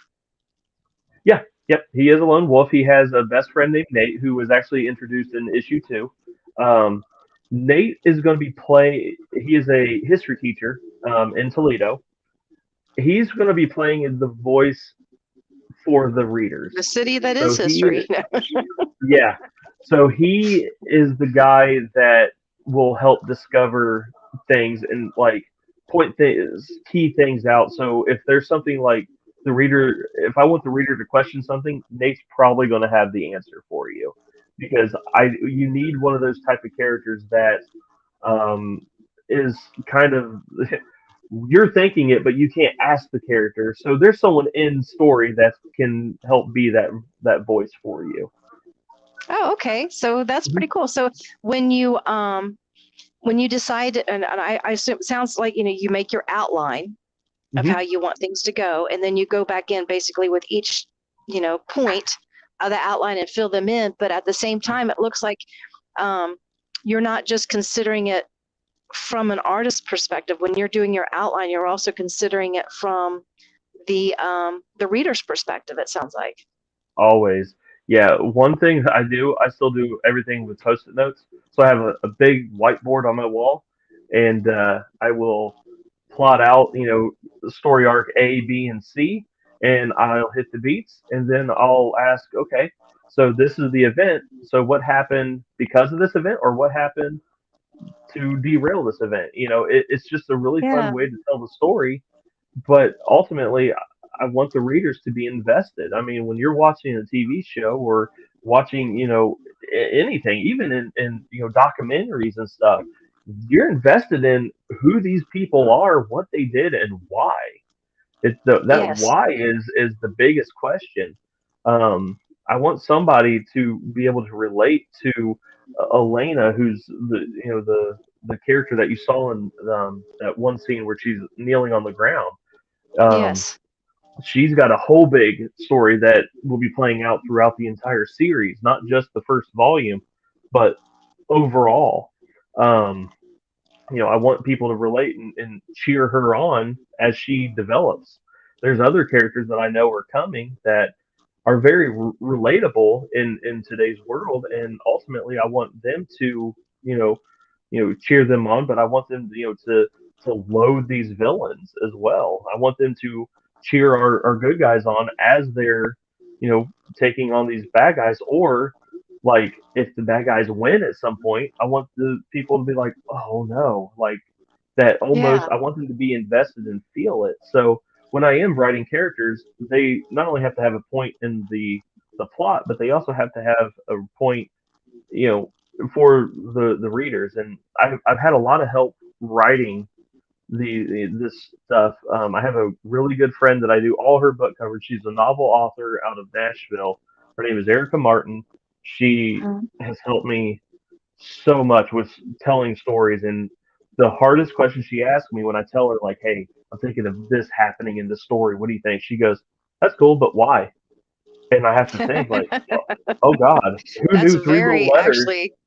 Yeah, like, why would that happen? Why would anyone care if that happened? I'm like, it would look cool. Like, she had to get me out of that mindset of just because it looks cool doesn't mean it should happen. She's like, I have a whole graveyard, she calls it, of plot points and action scenes that are really cool events, but it doesn't fit the story. And I'm like, that's sad. I need a graveyard now. So I have a graveyard. So that's, it's just, it's stuff like that. I'm thinking of the reader. I'm thinking of the potential artists that may eventually illustrate stories if I can't do it.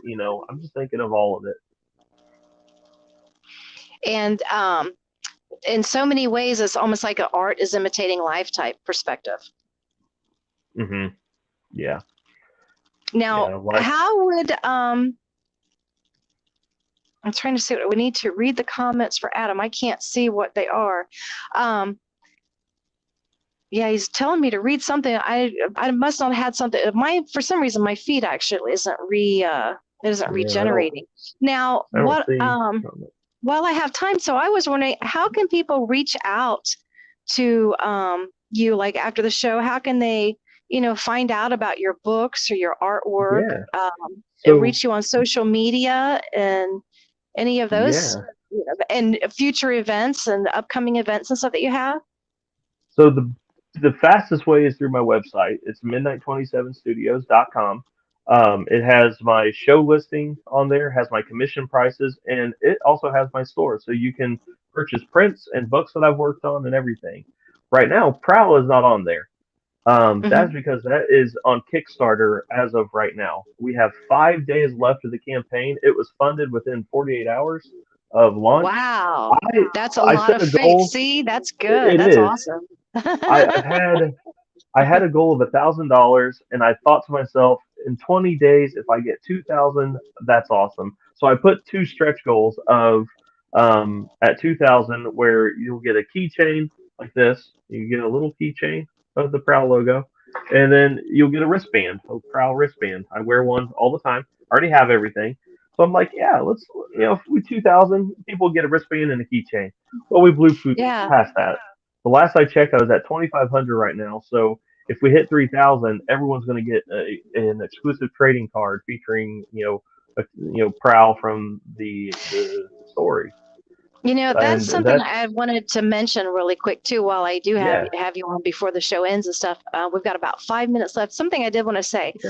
um, and it goes back to something that you said at the beginning of the show. When I have seen you drawing the cards and stuff that you Mhm. do during your feeds, um, I have noticed that there's a resounding theme that you do make a point to drive home, not just like you make a point, you drive it home.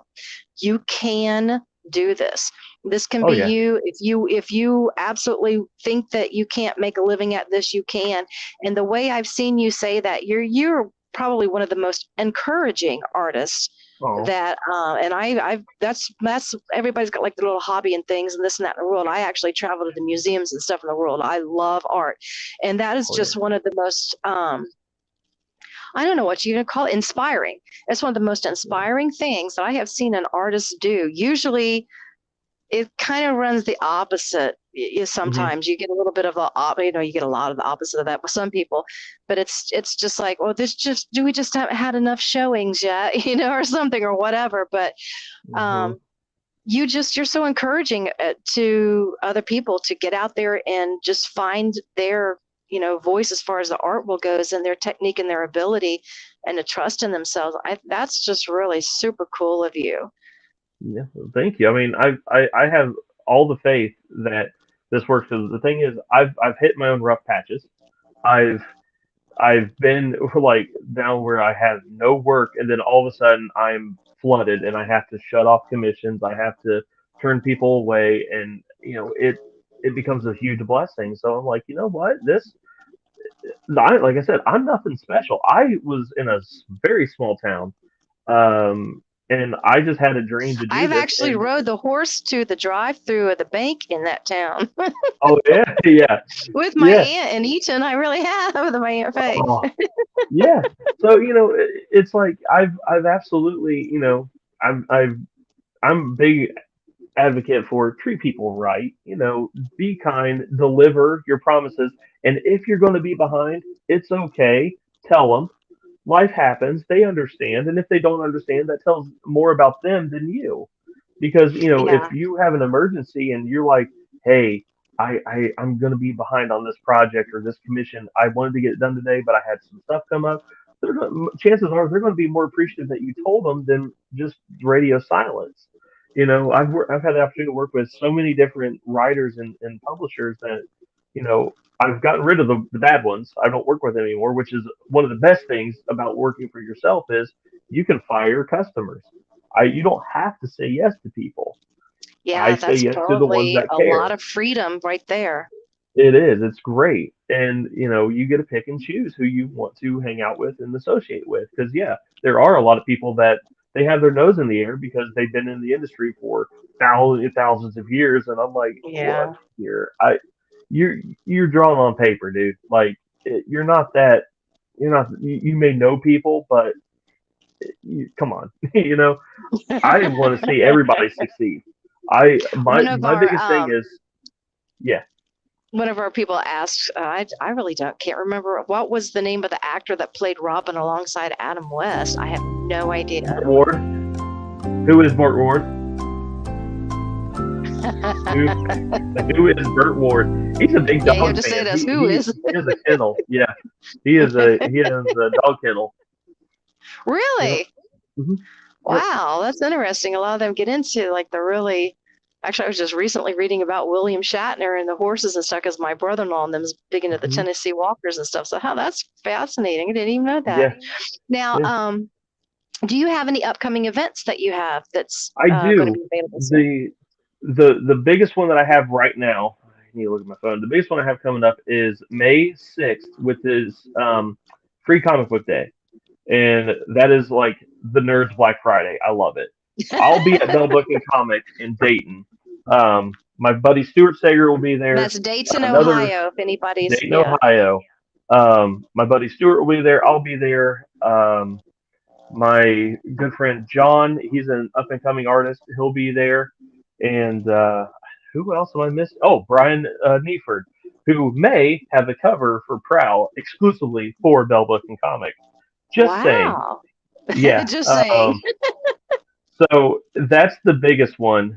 And then, let's see, I need my 2003. Then I'll be in Dayton. Thank you. I'll be in Dayton again for the Jim and Dan Comic and Toy Show June 11th. I'll be in Akron on June 25th. Youngstown Comic Con, a home show for me now, July 8th through 9th. Buckeye Comic Con in Columbus in July. Gym City Comic Con in Dayton. Cincinnati Comic Expo in September. Torg, which is a video game comic event, or Torg is a video game convention in November. So I'm basically staying in Ohio this year. I'm trying to recover still financially from the move. Yeah, for those that don't know, he just moved like nearby the train derailment area. Yeah, within sure like did. Weeks of it. Yeah, so it was fun. Has there seemed to be any issues with that? No, not in our area. You guys are on the west side of it? Yeah, we're northwest of it, so the wind blew it southeast. But our kids did. I'm sorry for them, but that's good for you. Yeah, our kids do go to school in that county, so they missed the day of school. They thought that was cool. I'm like, yeah, cool. That's a scary thing. So now, is that schedule that you have? Is that on your? That's on my website. Yep. Okay, and you have two. Is it the one Facebook page that you have? I do. Or? Yep. The Art of Adam Fields is my main Facebook page. I am on Instagram at AdamFields127. But if you click on my link tree, it will take you to everything that I have, including my campaign that's going right now. Okay, that's very cool then. All right, and then they've linked your content under the authors tab. He said, so that works out perfect too. So any of our viewers that has any interest in looking up, or if you watch this later on, looking up Adam, you can also go through the Skydor Entertainment link and pull it up where our tab is about authors, and then just pull up Adam Fields, which is, of course, Adam, and you'll be able to pull up his information there. They don't even have to search it. They can scroll down. They can see his name. Click on the button. It'll take him right to the link tree, and they can see all his content. There's a lot of authors there also. So any author that is a host or a guest is on SkydoorEntertainment.org. Nice. That's the one that it is. I've had a great time. Likewise. Yeah, having you on here, and your artwork is just fantastic. Thank you. I mean, there's so much. There's still like 100 million more questions I have about your whole world. The way you do these things. Yeah, I was gonna say we'll have to end up having you back on again too, especially like let you get some of these other panels and stuff. I don't. What do you call yours panels? Actually, what do you call those in? Like for comic book pages? Industry? Yeah. Yeah. Oh yeah, just pages. Yeah, just comic book pages. Sequential art. Yeah. And I've got plenty I can show. I literally have a whole stack of pages here for books that I've done. These are pages I was willing to sell. So yeah. Wow. I'll have you back on. That would be fun. I have a whole rainforest of trees in my house. No, hold on. I'm a druid. You can't be doing that. Right? Well, no, not the trees. But they're going for a good cause. Right. I can think of a lot worse reasons to, but I really appreciate you coming on, and this was fantastic, and I'm going to keep up with your stuff, and I know a ton of people that's already looked at your stuff, and they were like, wow, this is really some good, this is good work. I appreciate it. And there's our godfather.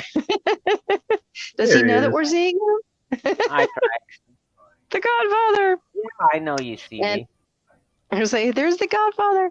And someone said, love Batman, but Batman does not. Oh, okay, I already read that one. I was like, and that one just now popped up. So it's, Hold I don't on, know why it popped back let me up. do up that Jeopardy theme again. No, I'm just playing. Who was?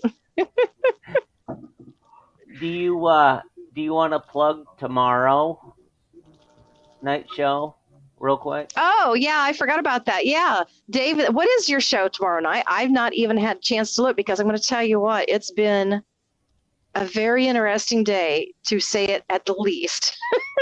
Cold crimes, true crimes, and murder mysteries.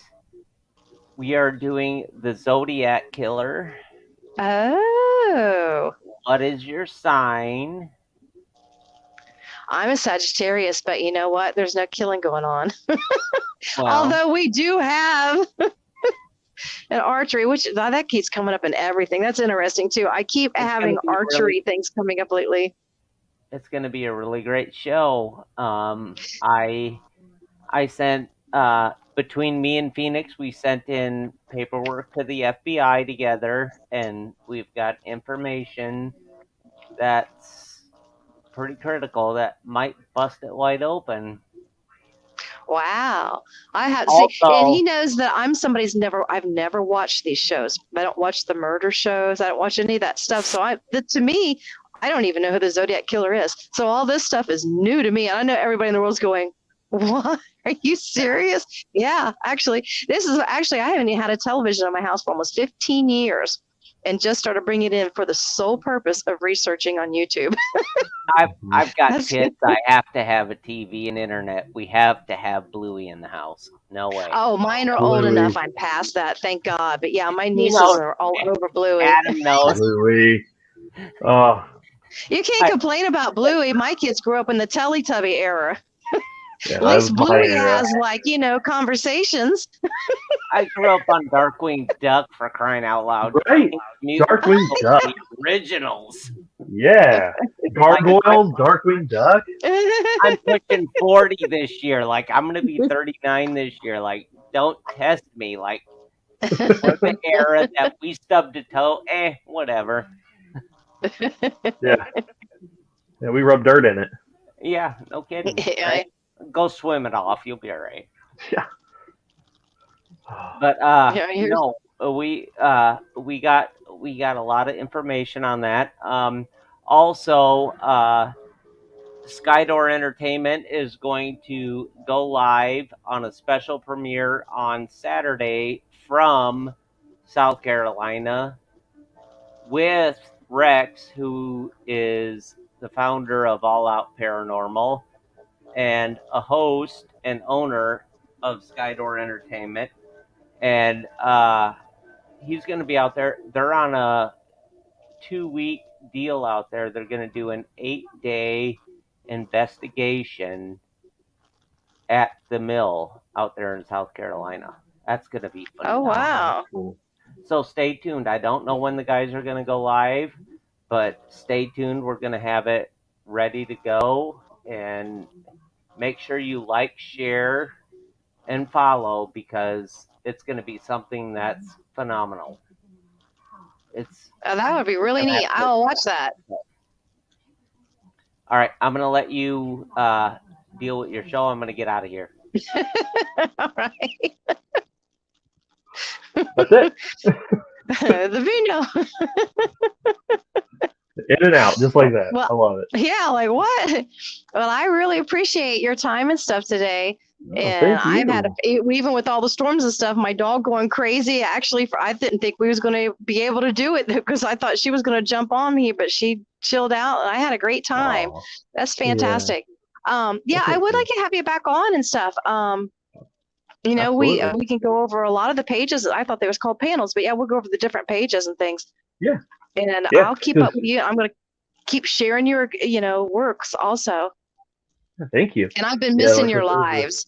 It's been so Well- busy lately. I've not been able to catch them. Well, I haven't had the chance to do them because my camera stand broke, but I have a buddy. He sent me a whole bunch of links of new equipment. He goes, "Here, use these and this and this." I'm like, "Oh, awesome!" So I'm in the process of upgrading my stuff. So I'll bring them Oh, back. I've been doing lives just like this, but no drawing because my camera stand just doesn't work. I might have to make up a ah, rig because I miss drawing for people. I love doing it. that's really cool when you do that. Actually, I was wondering how you Hmm. were doing that because I thought, well, he has to have something that's, Hmm. I guess something that was flexible. Move the Yeah, camera over somehow. You yeah, could it's create one. behind me. I've got the stand. I just need to mount it to the wall. So yeah, I'll get it. Well, I'll get I'm it going to backed make up. sure that all of your links and everything are up for everybody to find your artwork and to actually find your schedule where you're at. Yeah, thank you. And I appreciate you being on. And I'm a little bit, actually, a bit over my time, but that's the producer's fault. And I will get to see you probably, I don't know, probably in a couple of months. Give you time to do Yeah, your stuff, and we'll have you back on the show. absolutely. Because then I'll have the books in hand. Ah, yeah, just, there you go. That's how here she comes, like right on time. She must have known. It's like my dog senses this. I'm getting ready to get some owner time. Well, you have a blessed night, and I want to thank all of you guys for joining in. And I hope you guys have a blessed week, and I'll see you guys next Thursday.